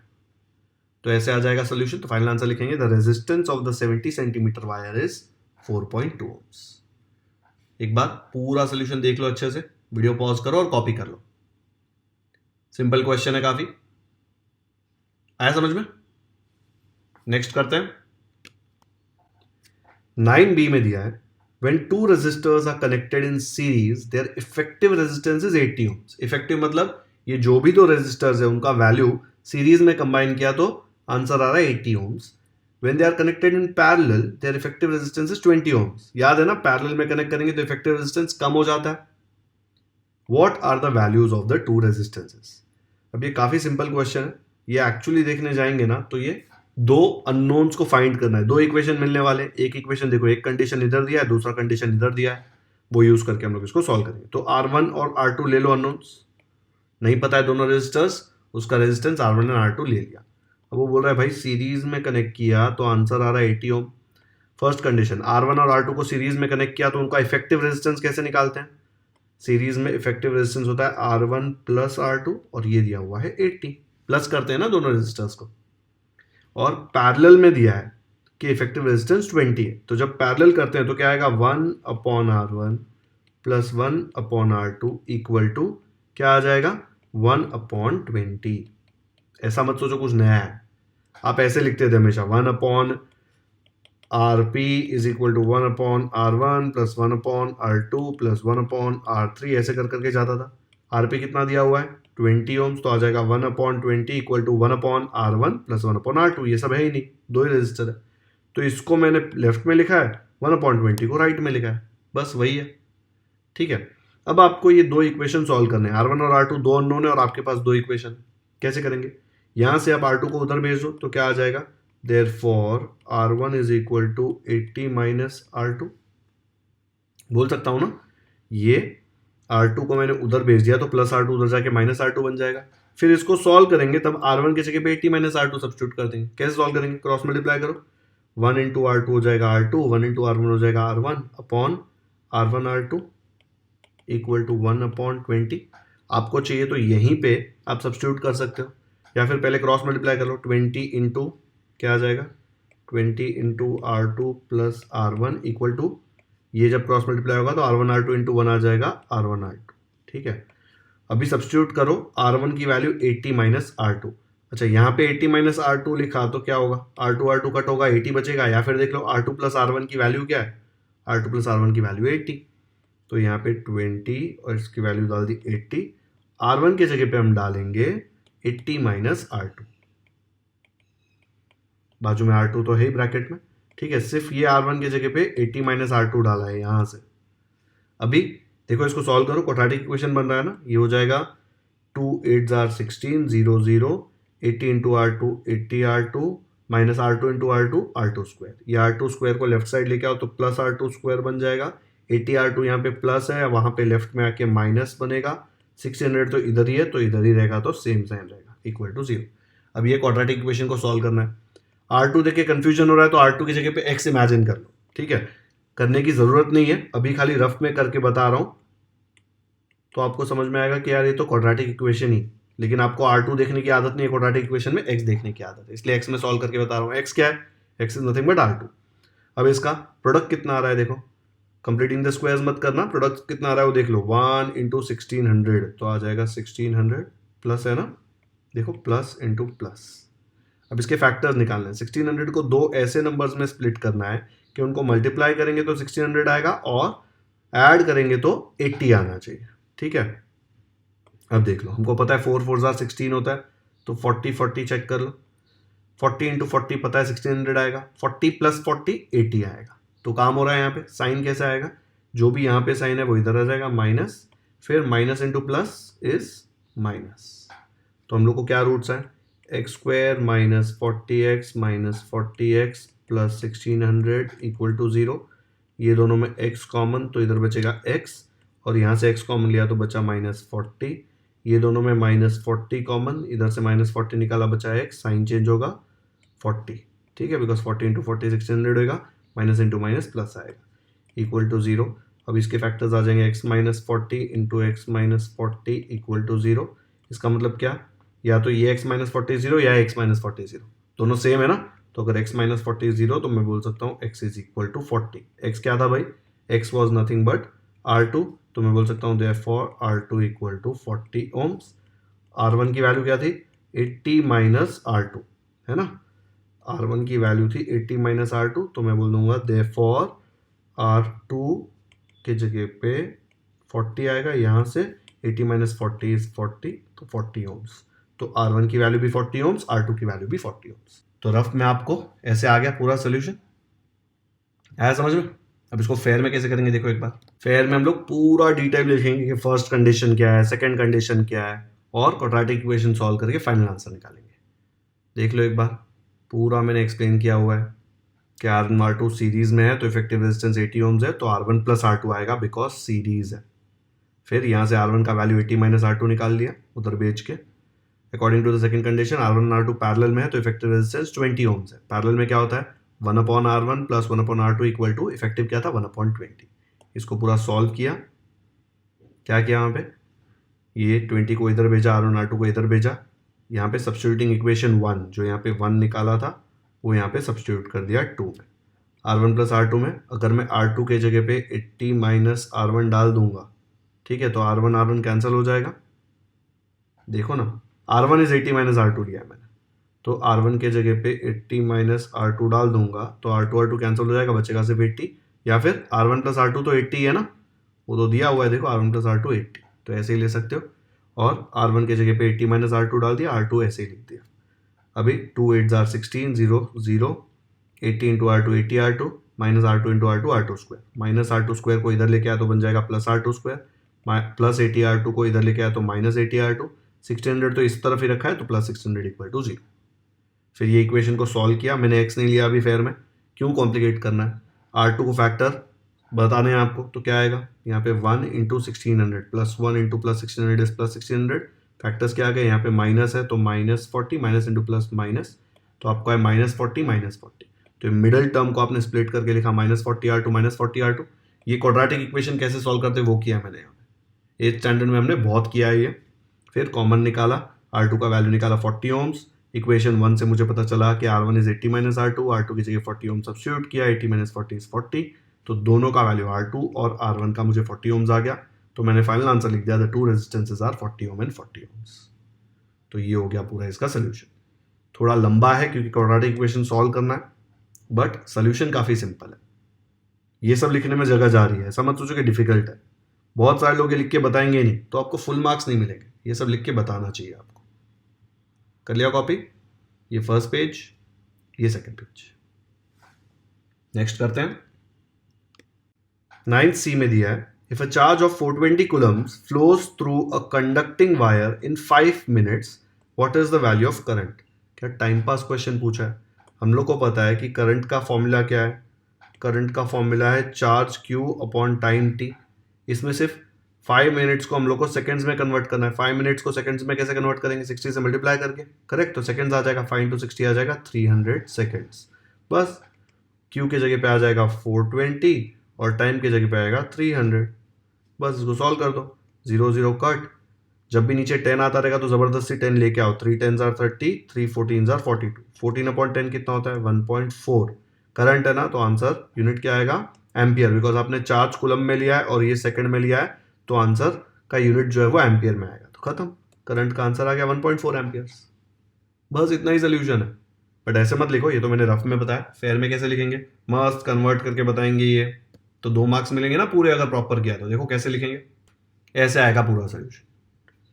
गिवन क्या है कि चार्ज Q है 420 कूलम्स और टाइम T है 5 मिनट्स। 5 मिनट्स को सेकंड्स में कन्वर्ट किया, 5 into 60 seconds, 5 into 60 is 300 seconds. Find क्या करना है? Value of the current I। Solution है, करंट I का फॉर्मूला है Q अपॉन T, क्योंकि Q और T मैंने ऑलरेडी क्वेश्चन में लिख दिया, नहीं तो आपको पूरा लिखना पड़ेगा चार्ज अपॉन टाइम। ठीक है, Q का वैल्यू है 420, T का वैल्यू है 300। इसको मैंने कट कर दिया, 0 0, 3 10s are और 3 14s are 42। 14 अपॉन 10 आ जाता है 1.4 एम्पियर्स।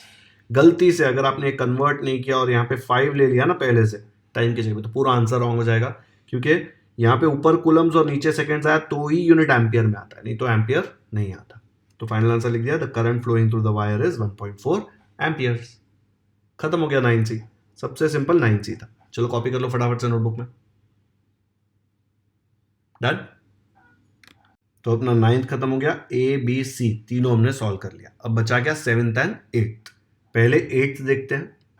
8th में दिया हुआ है, 3 resistances X1, X2 and X3 are connected in a circuit in different ways. Different ways मतलब सीरीज, पैरेलल, क्या कर रहे हैं कुछ बताया नहीं है, अलग अलग तरीके से कनेक्ट करके कुछ तो कर रहे हैं ये लोग time pass. X is the effective resistance. Effective resistance मतलब ये तीनों को मिला के जो रेजिस्टेंस आता है वो इफेक्टिव रेजिस्टेंस होता है, उसका वैल्यू X दिया हुआ है। The properties observed for these different ways of connecting X1, X2 and X3 are given below। यहाँ पे नीचे प्रॉपर्टीज दी हुई है। Write the way in which they are connected in each case। मतलब सीरीज है, पैरेलल है, आपको बताना है। ऐसा नहीं कि एक बार कनेक्ट करके छोड़ दिया, कनेक्ट किया, ऑब्जर्व किया, फिर वापस कुछ और तरीके से कनेक्ट किया, फिर वापस कुछ और तरीके से कनेक्ट किया। आपको बोल रहे हैं ये प्रॉपर्टीज आई है, तो बताओ जो उन्होंने ऑब्जर्व किया वो क्या होगा। I करंट है, V पोटेंशियल डिफरेंस है, X इफेक्टिव रेजिस्टेंस है। तो इसमें कितने केसेस है? 6 केसेस दिए हुए हैं यहाँ पे। तो पहला है A, current I flows through X1, X2 and X3। एक ही करंट तीनों रेजिस्टेंस से फ्लो हो रहा है। कब होता है भाई ये? एक ही करंट जब भी आप सीरीज में कनेक्ट करेंगे तो ही होगा, नहीं तो पॉसिबल ही नहीं है। करेक्ट, देखो ना, X1, X2, X3 ऐसे लाइन में कनेक्ट किया तो करंट यहाँ पे आएगा, वो सेम करंट तीनों रेजिस्टर से जाएगा। सीरीज की तो प्रॉपर्टी थी ना, सेम करंट जाता है। वापस टेक्स्ट बुक में जाके नहीं बताऊंगा। रेजिस्टर्स इन सीरीज में देखो, बाजू में ब्रैकेट में मैंने लिखा है कि सीरीज में करंट हमेशा सेम होता है। तो जो फर्स्ट वाला है उसमें हम बोल सकते हैं कि कैसा कनेक्ट किया हुआ है, X1, X2 और X3 को सीरीज में कनेक्ट किया है, तो ही करंट I फ्लो होगा। X is larger than X1, X2 and X3। Large कब आता है? Resistance effective. तीनों को मिला के जो आ रहा है वो बड़ा आ रहा है। बड़ा कब आएगा? जब तीनों सीरीज में कनेक्टेड होंगे। तो A में भी सीरीज, B में भी सीरीज। ठीक है। C बोल रहा है X इज स्मॉलर। C अभी के लिए इग्नोर करो, हमने A और B सॉल्व किया कि सीरीज आ रहा है आंसर। नेक्स्ट E देख लो। E में दिया हुआ है X is equal to X1 plus X2 plus X3। Effective resistance कैसे निकाला? तीनों रेजिस्टर्स का रेजिस्टेंस ऐड कर दिया। ये कब करते हैं? सीरीज में ही करते हैं। तो E जो है वो भी सीरीज के थ्रू ही आया है। ओके, आया समझ में? तो अगर मुझे ये फिगर बना के दिखाना है आपको कि ये कैसे आता है, तो मैं ऐसे बनाऊंगा। आपको क्वेश्चन के सोल्यूशन में नहीं बनाना है, ये आपके समझने के लिए मैंने बनाया है। अगर x1 x2 x3 सीरीज में लगाया तो ऐसे लगेगा ना, हर एक के अक्रॉस जो पोटेंशियल डिफरेंस है V1 V2 V3 अलग अलग होगा, बिकॉज ये दोनों देखो, ये रेजिस्टर अलग पॉइंट्स के बीच में, ये रेजिस्टर अलग दो पॉइंट्स के बीच में, ये वाला रेजिस्टर अलग दो पॉइंट्स के बीच में, ठीक है। दो अलग अलग पॉइंट होंगे तो दो अलग अलग पोटेंशियल डिफरेंस होंगे, तीन अलग अलग पॉइंट है तो तीन अलग अलग पोटेंशियल डिफरेंस होंगे। यहाँ पे दो अलग है, यहाँ पे भी ये अलग है, यहाँ पे भी ये तीसरा साइड भी अलग है, तो इसलिए V1 V2 V3।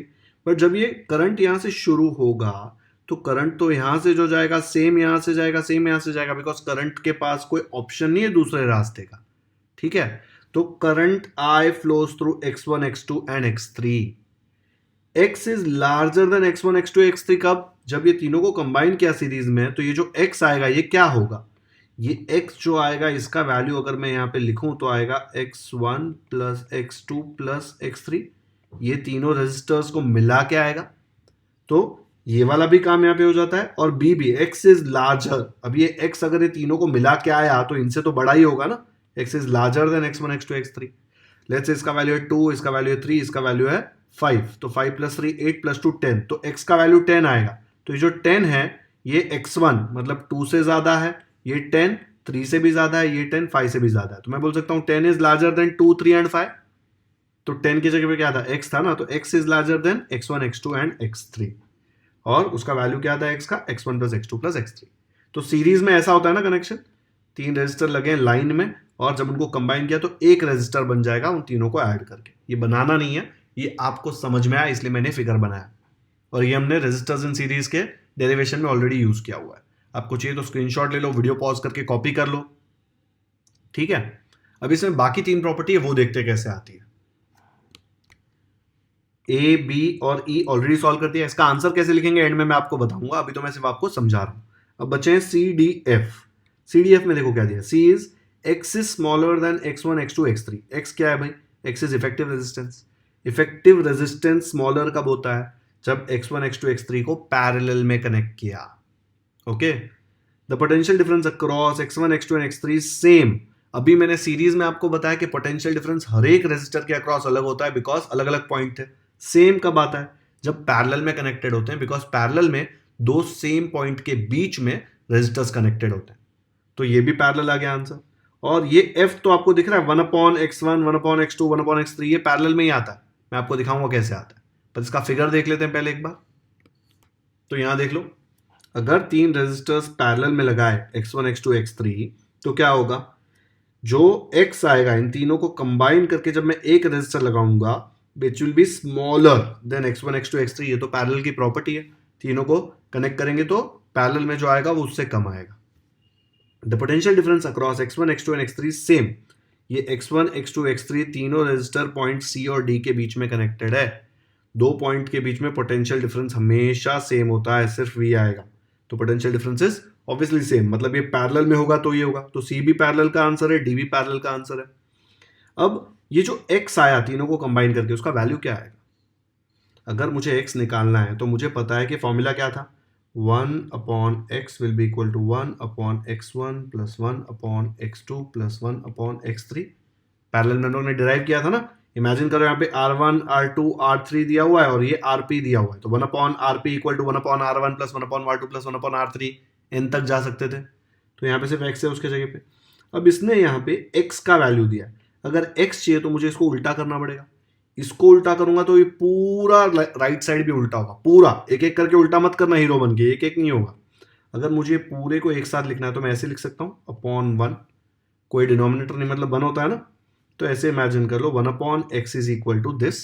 अगर मुझे इसको उल्टा करना है तो क्या हो जाएगा, वो उल्टा बन के बन जाएगा x/1, और अगर इसको उल्टा किया तो इसको भी उल्टा करो तो क्या बन जाएगा, वो हो जाएगा 1/, क्या आ जाएगा उसके नीचे, थोड़ी जगह लगेगी नीचे, 1/, ये पूरा पार्ट।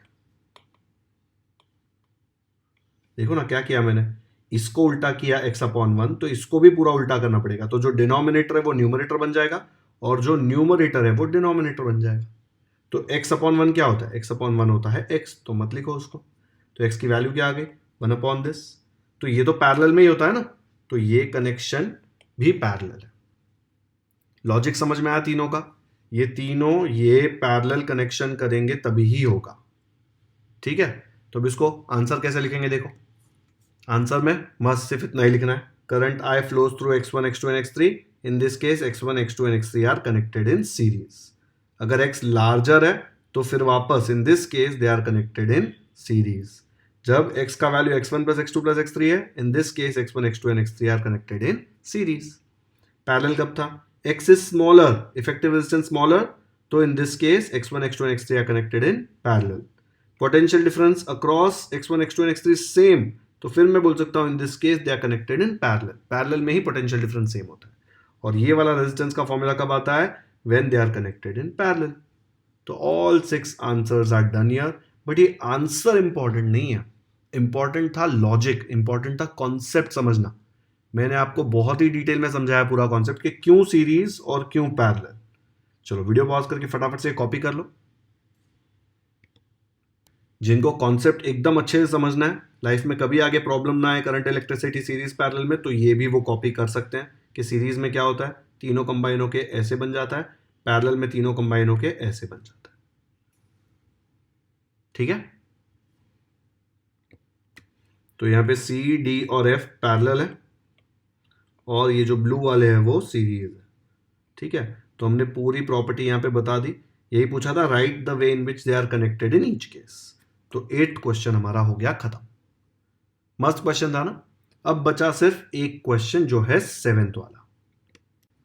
क्वेश्चन 7 में एक सर्किट डायग्राम दिया है और बोला है resistance R1, R2, R3 and R4. R1, R2, R3 and R4 are connected as shown in the figure. S1 and S2 are two keys. ये देखो S1 और S2 कीज मतलब स्विच है. अगर इसको बंद करेंगे तो ये पाथ कनेक्ट हो जाएगा. बंद करेंगे, यहाँ पे बंद करेंगे मतलब ये, इसको ऐसे लेके आएंगे तो ये पाथ भी कंप्लीट हो जाएगा. Discuss the current flowing in the circuit in the following cases. नीचे 3 केस दिए हैं. Both S1 and S2 are closed, दोनों स्विच को बंद कर दिया.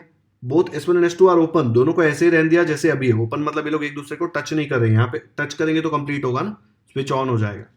और सी में दिया S1 is close but S2 is open. S1 को क्लोज किया लेकिन S2 को ओपन रखा. तो एक एक करके केस देखते हैं. ये डायग्राम मैं बनाता हूँ और आपको समझाता हूँ कि कैसे सॉल्व करते हैं. ये बहुत डिफिकल्ट दिखता है लेकिन है नहीं डिफिकल्ट.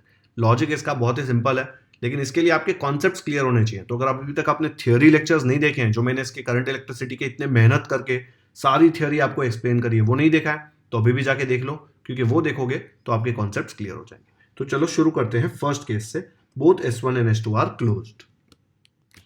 तो यहाँ पे देख लो, मैंने पूरा फिगर फिर से बना दिया और यहाँ पे लिखा है both S1 and S2 are closed. तो पहले हम लोग S1 का जो स्विच है उसको भी ऐसे क्लोज कर देते हैं और S2 का भी स्विच क्लोज. क्लोज मतलब क्या हो जाएगा, एक दूसरे को यहाँ पे वायर को टच करने लगेगा. जैसे ही टच करेगा तो करंट फ्लो होने लगेगा. अब करंट सोचने जाएंगे ना तो बहुत डिफिकल्ट लगता है.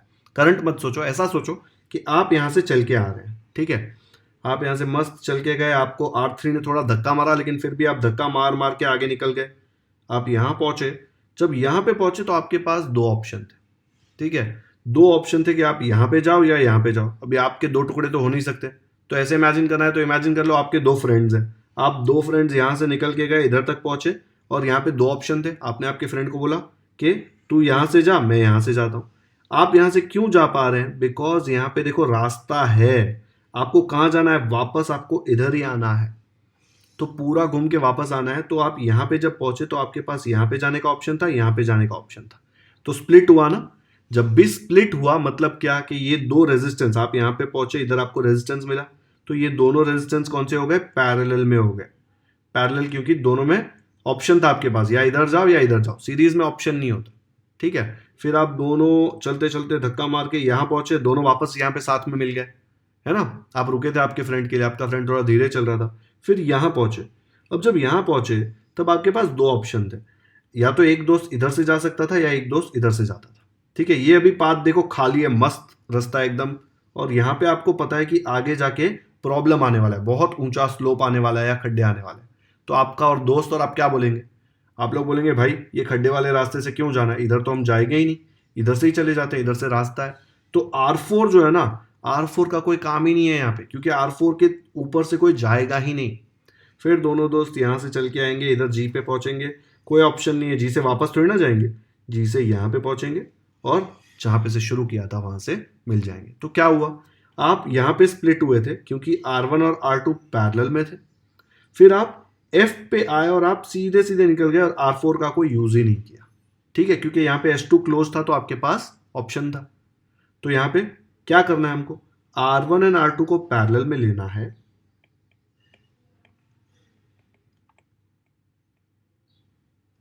एंड उसके बाद क्या आ जाएगा, ये R3 तो सीरीज में होगा ना, यहां से R3 देखो ये दोनों को मिला के एक रेजिस्टर ऐसे बना देंगे, बाकी सब इरेज कर देंगे, ठीक है, ये सब इरेज कर देंगे, यहां से लेके यहां तक का एक रेजिस्टर आएगा पैरेलल वाला, वो इसके साथ सीरीज में होगा। तो ये जो भी दोनों को मिला के आएगा उसको बोलेंगे RP, और R3 एंड RP किस में होंगे, सीरीज में होंगे। ये भी मैं यहाँ पे इरेज करके आपको बताऊंगा कि ये दोनों पैरेलल को हटा के मैं एक रेजिस्टर बना दूंगा, ठीक है। ये CED देख के डरो मत, B और C सेम पॉइंट है, B से C के बीच में कुछ है क्या, कुछ नहीं है, तो B और C सेम पॉइंट है। इनफैक्ट A B C तीनों सेम पॉइंट है, बीच में रजिस्टर नहीं होता तो पॉइंट का कोई मतलब नहीं होता। डायरेक्ट वायर यहां से यहां लगा दिया, इतना लंबा क्यों लेते हैं, क्योंकि घर में आपको एक जगह से दूसरी जगह वायर लेके जाना होता है तो जगह चाहिए होती है ना, इसलिए जगह बनाइए बस, ठीक है। तो ये दोनों को भगा के यहाँ पे एक रजिस्टर लगा देंगे। ये वाला तो यूजलेस है क्योंकि आप दोनों यहां से जाएंगे ही नहीं, तो ये हम भगा देंगे, तो ये वाला आएगा ही नहीं। तो फिगर कैसा बन जाएगा, ये यहां से गायब हो जाएगा और ये यहाँ पे ऐसा रजिस्टर आ जाएगा, ये भी गायब, ये भी गायब, ठीक है। इसका वैल्यू आ जाएगा RP। RP कैसे निकालेंगे, पैरेलल का फॉर्मूला यूज करके। तो क्या बचा सर्किट में, सर्किट में बचा R3 के बाद सीधा सीधा देखो RP के साथ जाएंगे और यहाँ पे घूम के वापस आ जाएंगे, तो ये R3 और RP क्या हो जाएंगे, सीरीज में हो जाएंगे। बच्चों ये कोई समझाने नहीं वाला, सब लोग ये छोड़ देंगे या रट्टा मरवाएंगे, रट्टा मत मारो, दो फ्रेंड्स जा रहे हैं यहाँ से, ऐसे इमेजिन करो तो आपके लिए काफी इजी हो जाएगा। तो इसका मॉडिफाइड डायग्राम कैसे आएगा, तो यहाँ पे देख लो, अभी ये सब लिखा हुआ पढ़ो मत, पहले फिगर देखो। यहाँ पे S1 क्लोज S2 क्लोज, आपको पता है क्या होने वाला है, R1 और R2 पैरेलल में आ जाएंगे, तो ये R1 R2 को मिला के एक रेजिस्टेंस बनेगा RP, सीधा B से लेके D पे जाएगा। बच्चों B और C सेम पॉइंट, ऐसे मत सोचो ऐसे C को कैसे भगा दिया, E को कैसे भगा दिया, E और D भी सेम पॉइंट, ठीक है। ये दोनों रेजिस्टर ये पॉइंट और ये पॉइंट के बीच में कनेक्टेड है, तो हम लोग ने दोनों के बीच में एक रेजिस्टर डाल दिया RP का बाद में वैल्यू निकाल लेंगे, ठीक है। तो आपका ये वाला सर्किट डायग्राम बन गया ऐसा। अब आपको पता है कि ये रास्ते से कोई नहीं जाने वाला, जो रास्ता है ना HI, इस पे कोई जाएगा ही नहीं, सब लोग इधर से ही जाएंगे बिकॉज यहाँ पे बहुत खड्डे हैं, रेजिस्टेंस है। तो ये वाला पार्ट अगर आप हटा भी देंगे तो कोई फर्क नहीं पड़ता। तो ये सर्किट कैसे बन जाएगा, ये इतना आएगा, ये वाला पार्ट आएगा FG, तो ये सर्किट बन जाएगा ऐसे, ठीक है। अब देखो RP और R3 एक दूसरे के एंड्स पे कनेक्टेड है ना, एक के बाद एक है, देखो R3 के बाद तुरंत RP आ जाता है, RP के बाद सर्किट खत्म हो जाता है। तो ये R3 और RP किस में आ गए, सीरीज में आ गए, और RP का वैल्यू तो हमने पहले निकाला था, तो हम लोग इसको आराम से सॉल्व कर पाएंगे, ठीक है। तो देखो क्या किया, स्टेप 1 में मैंने S1 और S2 दोनों को क्लोज करके बताया, फिर लिखा when S1 is closed R1 and R2 are in parallel, when S2 is closed current does not flow through R4। आप लोग गए थे क्या R4 के थ्रू, नहीं, आप लोग यहां पहुंचे थे और आपके पास ऑप्शन था इधर जाने का, लेकिन नहीं गए बिकॉज आपको पता है यहाँ पे तो रेजिस्टेंस है, आप लोग यहां से ही चले गए, ठीक है। अगर ऑप्शन नहीं होता तो जाना पड़ता, लेकिन आपके पास ऑप्शन है तो आप यहां से चले गए। तो when S2 is closed current does not flow through R4। तो पहले R1 और R2 पैरेलल में है तो उसका हम लोग रेजिस्टेंस निकाल लेते हैं, RP क्या आएगा, let RP be the effective resistance. Parallel का फॉर्मूला क्या होता है, अगर RP है ना तो 1/RP is equal to, RP कहां से आया, R1 और R2 को कंबाइन किया पैरेलल में, तो फॉर्मूला है 1/R1 plus 1/R2, cross multiply करो, R2 plus R1, R2 into 1 R2 हो जाएगा, R1 इंटू 1 R1 हो जाएगा, R2 प्लस R1 को आप R1 प्लस R2 लिख सकते हो, नीचे R1 इंटू R2, ठीक है। ये है 1/RP का फॉर्मूला। तो मुझे अगर RP निकालना है तो उल्टा करना पड़ेगा, तो अगर इसको उल्टा करूंगा तो डिनोमिनेटर न्यूमरेटर में जाएगा, न्यूमरेटर डिनोमिनेटर में जाएगा, तो मिलेगा RP/1 which is nothing but RP, यहाँ पे भी डिनोमिनेटर न्यूमरेटर में, तो R1 R2, न्यूमरेटर डिनोमिनेटर में R1 प्लस R2, तो RP की वैल्यू आपको मिल गई, ठीक है। नेक्स्ट स्टेप में आपने क्या बोला, ये R4 तो यूजलेस है, सब लोग यहाँ से जाने वाले हैं, देखो यहाँ पे R4 तो यूजलेस है, सब लोग वहीं से जाएंगे बिकॉज ये मैंने यहाँ पे लिख के दे दिया है आपको, इधर देखो when S2 is closed current does not flow through R4। अगर चाहिए तो ये वाला सेम रीजन हम लोग कॉपी कर सकते हैं, ठीक है। तो यहाँ पे मैंने लिख दिया when S2 is closed current does not flow through R4, सिर्फ ये वाला रास्ता बचेगा, इधर वाला जो रास्ता है उसको भगा दो, सिंपल बना लो डायग्राम, तो यहाँ से जाएगा, तो अब क्या बन जाएगा, ये RP और R3 दोनों सीरीज में आ गए, तो हम लोग बोलेंगे कंबाइंड रेजिस्टेंस जो है पूरे सर्किट का कंबाइन करके क्या आएगा, दोनों सीरीज में आएंगे, तो आरपी और R3 सीरीज में मतलब दोनों का रेजिस्टेंस ऐड हो जाएगा। आरपी का वैल्यू पीछे से कॉपी कर लिया, देखो यहाँ पे दिया हुआ है आरपी का वैल्यू, वो सेम यहाँ पे कॉपी कर लिया और प्लस R3 ऐसे लिख दिया। अब क्रॉस मल्टीप्लाई करना है या फिर इसका डिनोमिनेटर भी R1 प्लस R2 बना दो। अगर इसका डिनोमिनेटर R1 प्लस R2 बनाना है तो न्यूमरेटर में भी R1 प्लस R2 से मल्टीप्लाई करना पड़ेगा। देखो इधर मैंने न्यूमरेटर डिनोमिनेटर दोनों से मल्टीप्लाई कर दिया। हीरो बन के काट मत देना, वापस यहीं पे पहुंच जाओगे। इसको अंदर मल्टीप्लाई करो, R3 इंटू R1 हो जाएगा R3 R1 और R3 इंटू R2 हो जाएगा R3 R2। दोनों का डिनोमिनेटर सेम, तो एक डैश डाल के नीचे बना दिया। ठीक है, तो ऊपर क्या बचा, R1 R2 और ये दो टर्म्स और इसको इससे मल्टीप्लाई किया वो वाला टर्म। तो ये आ गया आपका कंबाइंड रेजिस्टेंस, आपको पूरे सर्किट का रेजिस्टेंस R कंबाइंड मिल गया। ठीक है, R कंबाइंड आपको मिल गया। आपको क्या पूछा था कि इसमें करंट कैसा फ्लो होगा। करंट का फॉर्मूला क्या होता है, करंट का फॉर्मूला होता है जो भी पोटेंशियल डिफरेंस है V, ये बैटरी दी हुई है ना आपको, इसका पोटेंशियल डिफरेंस आपको दिया हुआ है V upon R। Ohm's law होता है V इक्वल टू IR, तो अगर आपको I निकालना है तो R को इधर भगाएंगे तो V अपॉन R आ जाएगा ना, तो I का फॉर्मूला V अपॉन R है, तो V ही रहेगा। R कंबाइंड आपने इतनी मेहनत करके निकाला ये, तो ये इधर आपने कॉपी कर लिया। अब इसमें जब ऊपर जाएगा ये ऊपर ऐसे चला जाएगा, तो यहाँ पे क्या आ जाएगा, ये R1 प्लस R2 ऊपर जाएगा, R1 प्लस R2, और ये जो जहाँ पे है वहीं पे रहेगा। याद है ना कैसे होता है, इसको अगर ऊपर लेके जाना है तो इनटू ये उल्टा हो जाता है, यहाँ पे जाके जो न्यूमरेटर में है वो डिनोमिनेटर में आ जाएगा, जो डिनोमिनेटर में वो न्यूमरेटर में आ जाएगा। ठीक है, तो ये आ गया आपका फाइनल आंसर। बहुत डिफिकल्ट लगता है लेकिन है नहीं। मैंने हर एक बार अलग अलग सर्किट डायग्राम बना के एकदम सिंपल किया है आपके लिए। ऐसे मत सोचो अरे ये तो एग्जाम में आएगा ही नहीं, करते नहीं है, ऐसे नहीं सोचना है। आपको सोचना है कि यार ये मेरे समझ में आ रहा है, मुझे समझ में आ रहा है कि कैसे यहाँ से करंट जाता है। आप दो दोस्त यहाँ से जाएंगे तो आपको R3 के थ्रू तो जाना ही पड़ेगा।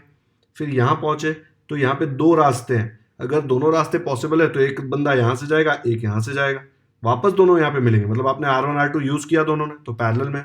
जब यहाँ पहुंचे तो आपके पास ऑप्शन था कि दोनों यहाँ से चले जाओ, जरूरी नहीं है कि रेजिस्टेंस के थ्रू जाना, खाली रास्ता आपके पास अवेलेबल है तो आप खाली रास्ते से चले गए, तो ये गायब हो गया। तो मैंने हर एक स्टेप आपको करके बता दिया। वीडियो पॉज करो और फटाफट से कॉपी करो। ये फर्स्ट पेज है ए का, जब दोनों स्विच क्लोज्ड है, और ये सेकंड पेज है। डन। अरे दोनों में इसमें जो स्विच वाले सम्स है उसमें दोनों में हम लोग यही करेंगे, बी और सी जो बचा है। चलो नेक्स्ट करते हैं। बी में दिया है both S1 and S2 are open. Open मतलब ऐसे, ठीक है, तो ये देखो ऐसे आ जाएगा। तो आप जब दोनों फ्रेंड्स यहां से निकलेंगे, ठीक है, आप यहां से जाएंगे R3 के थ्रू तो जाना ही पड़ेगा, इधर पहुंचेंगे। अभी यहां पे अगर आप ऐसे स्प्लिट हो जाएंगे, एक फ्रेंड यहां से जाएगा एक फ्रेंड यहां से जाएगा, तो यहां पे जब जाएगा तो इसके आगे जा ही नहीं पाएगा। ठीक है, तो R2 के थ्रू जाना यूजलेस है क्योंकि R2 के आगे तो रास्ता ही नहीं है। तो आप यहां से निकले इधर पहुंचे तो आप यहां पे जाओगे ही नहीं, ये यूजलेस है। दोनों फ्रेंड्स यहीं से जाओगे R1 के थ्रू, तो सर्किट में R2 एग्जिस्ट ही नहीं करता। फिर दोनों फ्रेंड्स यहां पहुंचोगे। अब आप सोचेंगे एक फ्रेंड यहां से जाएगा एक फ्रेंड यहां से जाएगा, यहां पे भी देखो रास्ता नहीं है, इधर ब्रिज टूटा हुआ है, स्विच ओपन है, तो आप जा ही नहीं सकते। दोनों फ्रेंड्स को R4 के थ्रू ही जाना पड़ेगा। तो क्या हो रहा है देखो, वापस यहां से निकले R3 के थ्रू गए, दोनों जन यहां पे पहुंचे R1 के थ्रू गए, यहां पे पहुंचे दोनों R4 के थ्रू गए। R3 R1 और R4, ये जो बीच का कचरा है ना उसको इरेज कर दो, है ही नहीं वो। तो मैं ऐसे लिख दूंगा when S1 is open current does not flow through R2। R2 के थ्रू कोई नहीं जाएगा तो ये यूजलेस हो जाएगा पूरा part. When S2 is open, ये वाला part, current does not flow through FG, ये वाला रास्ता है ना FG, यहां से करंट जा ही नहीं सकता बिकॉज यहाँ पे ब्रिज टूटा हुआ है। तो ये पूरा अगर मैं हटा दूं तो बचेगा क्या, देखो ये पूरा हटा दिया तो बचा सिर्फ ये वाला पार्ट, R1 R4 और सीधा R3। अब इसमें देखो क्या हो रहा है, R1 के तुरंत बाद R4, R4 के तुरंत बाद R3, ऐसे ही है ना। देखो यहां से करंट शुरू हुआ, R3 के बाद R1, R1 के बाद R4। कहीं पे स्प्लिटिंग हो रही है क्या, नहीं, एक के बाद एक रजिस्टर है, खाली दूर दूर लगाए हैं लेकिन एक के बाद एक ही है ना। ये ऐसा ही है, देखो एक फिर दो फिर तीन, एक के बाद एक है। ये रजिस्टर यहाँ पे खत्म होता है, फिर वहां से ये वाला शुरू होता है, ठीक है, फिर वो यहाँ पे खत्म होता है, वो यहाँ से R4 शुरू होता है और R4 यहाँ पे खत्म होता है, R4 इसको जाके मिलता है। तो एक के बाद एक है, मतलब ये तीनों किस में है, सीरीज में। तो हम लोग बोलेंगे R3 R1 and R4 are in series. इसमें ऑर्डर आप कैसे भी लिख सकते हो, या R4 इधर लिख दो, R1 ऐसे लिख दो, ऑर्डर में फर्क नहीं पड़ता। ठीक है, तो अगर R4 आपको बाद में लिखना है बाद में लिख सकते हो, तो आप लोग लिखेंगे R3 R1 and R4 are in series. तो कंबाइंड रेजिस्टेंस क्या होगा, सीरीज में है तो तीनों का सम, ठीक है, R3 plus R1 plus R4। तो जब फाइनल आंसर लिखेंगे तो भी अगर आपको चाहिए तो आप ऐसे लिख दो, पहले R1 लिख दो, R4 लिख दो, कोई फर्क नहीं पड़ता, आपको पता है ना 2 प्लस 3 प्लस 5 करो या 2 प्लस 5 प्लस 3 करो, आंसर सेम आने वाला है। तो करंट आए क्या होगा, potential difference V upon R, Ohm's law का फॉर्मूला है, V तो सेम है जो बैटरी का होगा, R कंबाइंड क्या है, R कंबाइंड ये है। पूरे सर्किट का रेजिस्टेंस इतना कॉम्प्लिकेटेड था लेकिन इतना सिंपल बन गया बिकॉज इसमें S1 और S2 दोनों ओपन थे। तो ये दोनों रास्ते, ये वाला रास्ता और ये वाला रास्ता बंद हो गए, तो बंद मतलब हटा दो, बचे सिर्फ ये तीन रेजिस्टेंस और तीनों सीरीज में है। तीनों सीरीज में कंबाइन करेंगे तो तीनों का सम आ जाएगा, पूरे सर्किट का रेजिस्टेंस मिल गया, पूरे सर्किट का करंट क्या आएगा, V अपॉन R, R कौन सा, R कंबाइंड, और R कंबाइंड का वैल्यू सब्स्टिट्यूट कर दो, खत्म। वीडियो पॉज करके सर्किट बनाओ, दोनों फटाफट से कॉपी करो। पहले पहले सर्किट बनाने में बहुत टाइम जाएगा लेकिन बाद में बहुत इजीली बन जाएगा। और ये उसका स्टेप 2 है। स्टेप 2 में हमने कंबाइंड रेजिस्टेंस निकाला और स्टेप 3 में हमने करंट निकाला। करंट का फॉर्मूला पहले ए में जो यूज किया था सेम फॉर्मूला है। तो ये पूरा सोल्यूशन आ गया बी का। डिफिकल्ट लग रहा होगा तो भी करो, एक बार ध्यान से करोगे, खुद से बनाओगे 2-3 बार तो बहुत इजी लगेगा और मेरे को आगे जाके थैंक यू बोलोगे आपके, अरे इतना आराम से हमको बताया कि 2 लोग साथ में जाएंगे, स्प्लिट होंगे तो पैरेलल नहीं होंगे तो सीरीज, ठीक है। सी में दिया है S1 is closed but S2 is open, same circuit जिसमें S1 को क्लोज किया है, मतलब अगर आप S1 का स्विच लेंगे तो उसको टच कर दिया है वायर को ताकि यहाँ पे रास्ता बन जाए, लेकिन S2 को ओपन रखा है, मतलब ये S2 वाला पार्ट FG जो है वो काम नहीं आने वाला। तो अगर मैं इसको हटा दूं तो कोई इश्यू नहीं होगा, बिकॉज जब यहां से लोग आएंगे यहां पहुंचेंगे, कोई यहां से जाएगा ही नहीं, बिकॉज यहाँ पे तो ब्रिज टूटा हुआ है, सारे लोग यहां से जाएंगे। तो अगर मैं इसको भगा दूं तो कोई प्रॉब्लम नहीं आएगा। तो वापस से इमेजिन करो, यहां से आपके 2 दोस्त आप लोग शुरू हुए, आपको वापस यहीं पे आना है, यहां से गए R3 के थ्रू तो जाना ही पड़ेगा। जब यहां पहुंचे आपका एक फ्रेंड इधर गया, आप इधर से गए, क्योंकि यहां से भी रास्ता है यहां से भी रास्ता है, तो R2 से भी गए, R1 से भी गए, फिर जाके आगे यहां पे मिल गया, दोनों एक जगह लोग हुए वापस मिले, मतलब ये दोनों पैरेलल में है जैसे फर्स्ट ए में हुआ था। यहां पे पहुंचे, इधर तो रास्ता बंद है तो कोई जाएगा ही नहीं, दोनों जन इधर से जाएंगे R4 के थ्रू और वापस आके यहाँ पे मिल जाएंगे। तो यहाँ पे क्या हो रहा है, यहां से शुरू कर रहे हैं, ये R1 और R2 से आप एक रजिस्टर बना सकते हो जैसा आपने ए में बनाया था, ये वाला पार्ट आप इरेज कर सकते हो। तो ये पैरेलल तो मैंने आपको बताया था, दोनों को RP में कंबाइन कर देंगे, फिर बचेगा क्या, ये एक, ये दोनों का कंबाइन एक और ये एक, क्योंकि ये तो गया है बाहर, कुछ काम का नहीं है। तो कैसे आएगा इसका, तो यहां पे मैंने लिख दिया when S2 is open current does not flow through FG से नहीं जाएगा। व्हेन S1 इज क्लोज्ड, ये वाला जो स्विच है S1, इसको अगर क्लोज कर दिया तो क्या होगा, R1 एंड R2 दोनों पैरेलल में हो जाएंगे। तो जैसे ही आप R1 R2 को पैरेलल बना देंगे तो क्या आ जाएगा, ये दोनों पैरेलल का एक कॉम्बिनेशन आ जाएगा ऐसे, और ये वाला जो पार्ट है S2 वाला वो तो आप इरेज ही कर सकते हैं क्योंकि वो रास्ते से कोई नहीं जा रहा। तो सर्किट इतना सिंपल हो जाएगा। तो पहले आपको RP फाइंड करना है। RP कैसे आया, ये दोनों का पैरेलल लेके, ऑप्शन ए, सी में ये ना, ऑप्शन ए में भी आपने यही किया था, आंसर ए में, तो आपने क्या किया, let RP be the effective resistance. In fact मैंने ये पूरा वहीं से कॉपी पेस्ट किया ए में से। तो 1/RP equal to 1/R1 plus 1/R2, solve किया तो RP की वैल्यू आ गई R1R2/R1 प्लस R2। अब देखो, ये रजिस्टर यहाँ पे शुरू होता है और यहाँ पे खत्म होता है, ये वाला रजिस्टर इधर शुरू होता है और इधर खत्म होता है, ये वाला रजिस्टर इधर शुरू होता है और इधर खत्म होता है, एक के बाद एक लगे हैं, मतलब ये लोग क्या है भाई, सीरीज में है। तो मैं बोल सकता हूँ R3 RP and R4 series में। मुझे पूरे सर्किट का रेजिस्टेंस निकालना है ना, इसलिए तो ये सब मेहनत कर रहा हूँ। तो तीनों को कंबाइन कैसे करेंगे, सीरीज लेके। तो क्या आएगा, RP R4 R3 and series, तो कंबाइंड रेजिस्टेंस आएगा RP R4 और R3 का सम। तो RP का वैल्यू ये यहां से कॉपी पेस्ट करो, देखो RP इधर हमने निकाल दिया है, R1 R2 अपन R1 प्लस R2 वो यहां पे डाल दिया, R4 ऐसे का ऐसा, R3 ऐसे का ऐसा, ये क्रॉस मल्टीप्लाई करेंगे या फिर सबका डिनोमिनेटर R1 प्लस R2 बना देंगे। इसका डिनोमिनेटर R1 प्लस R2 बनाना तो न्यूमरेटर डिनोमिनेटर दोनों जगह R1 प्लस R2 से मल्टीप्लाई, सेम चीज R3 के साथ। अब देखो तीनों का डिनोमिनेटर सेम हो गया तो एक डैश डाला और डिनोमिनेटर नीचे लिख दिया, इधर R1 R2 आ गया, यहाँ पे क्या आएगा R4 R1 plus R4 R2, फिर यहाँ पे क्या आएगा प्लस R3 R1 फिर प्लस R3 R2। ये हो गया अपना कंबाइंड रेजिस्टेंस R कॉम। अब आपको करंट फाइंड करना है, तो करंट का फॉर्मूला तो बहुत ही सिंपल है, V/R। आर कौन सा आएगा, ये वाला आर कॉम। तो V ऐसे लिखा, ये आर कॉम जो है यहां से पूरा कॉपी किया और यहाँ पे पेस्ट कर दिया, थोड़ा छोटा किया क्योंकि जगह नहीं आ रही है। अभी इसको अगर ऊपर लेके जाओगे तो ये R1 + R2 न्यूमरेटर में चला जाएगा और ये जो बड़ा सा पड़ा है वो वहीं पे वहीं रहेगा। तो करंट का आपको वैल्यू मिल गया। तो तीनों केस में आपने अलग अलग से करंट निकाल लिया। ये सी का सोल्यूशन देख लो एक बार। इसका सर्किट काफी इजी था, 2 स्टेप में ही सर्किट खत्म हो गया। मैं जैसे लिख के बता रहा हूं एग्जैक्टली वैसे ही लिखो ताकि आपको हर एक स्टेप समझ में आ जाए। और सर्किट डायग्राम बार बार बनाओ, क्यों इरेज किया आपको समझ में आना चाहिए। मैंने यहाँ पे लिखा है सब रीजंस। ये इसका फर्स्ट पेज है, ये इसका सेकंड पेज है। डन। तो यहां पे हमने 7th क्वेश्चन बहुत ज्यादा डिटेल में किया। A, B, C तीनों ऑप्शन मैंने अलग अलग सर्किट डायग्राम बना के आपको सिखा दिया। एंड इसी के साथ करंट इलेक्ट्रिसिटी के सारे क्वेश्चंस एक्सरसाइजेज में जो दिए हमने खत्म कर दिए। तो आज का लेक्चर थोड़ा लंबा था, लेकिन मैं एक ही वीडियो में सब कुछ अपलोड करना चाह रहा था, इसलिए काफी लंबा कर दिया। तो लेक्चर यहीं पे खत्म करते हैं। वीडियो पसंद आया तो लाइक जरूर करें। मैंने बहुत मेहनत से बनाया ताकि हर एक बच्चे को हर एक कॉन्सेप्ट समझ में आ जाए।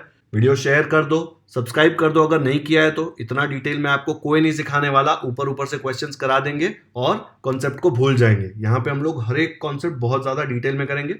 सब्सक्राइब करो और वहां पे बाजू में बेल आइकन है, उस पर भी क्लिक कर दो ताकि जैसे ही मैं नेक्स्ट चैप्टर का वीडियो अपलोड करूं आपको नोटिफिकेशन आ जाए।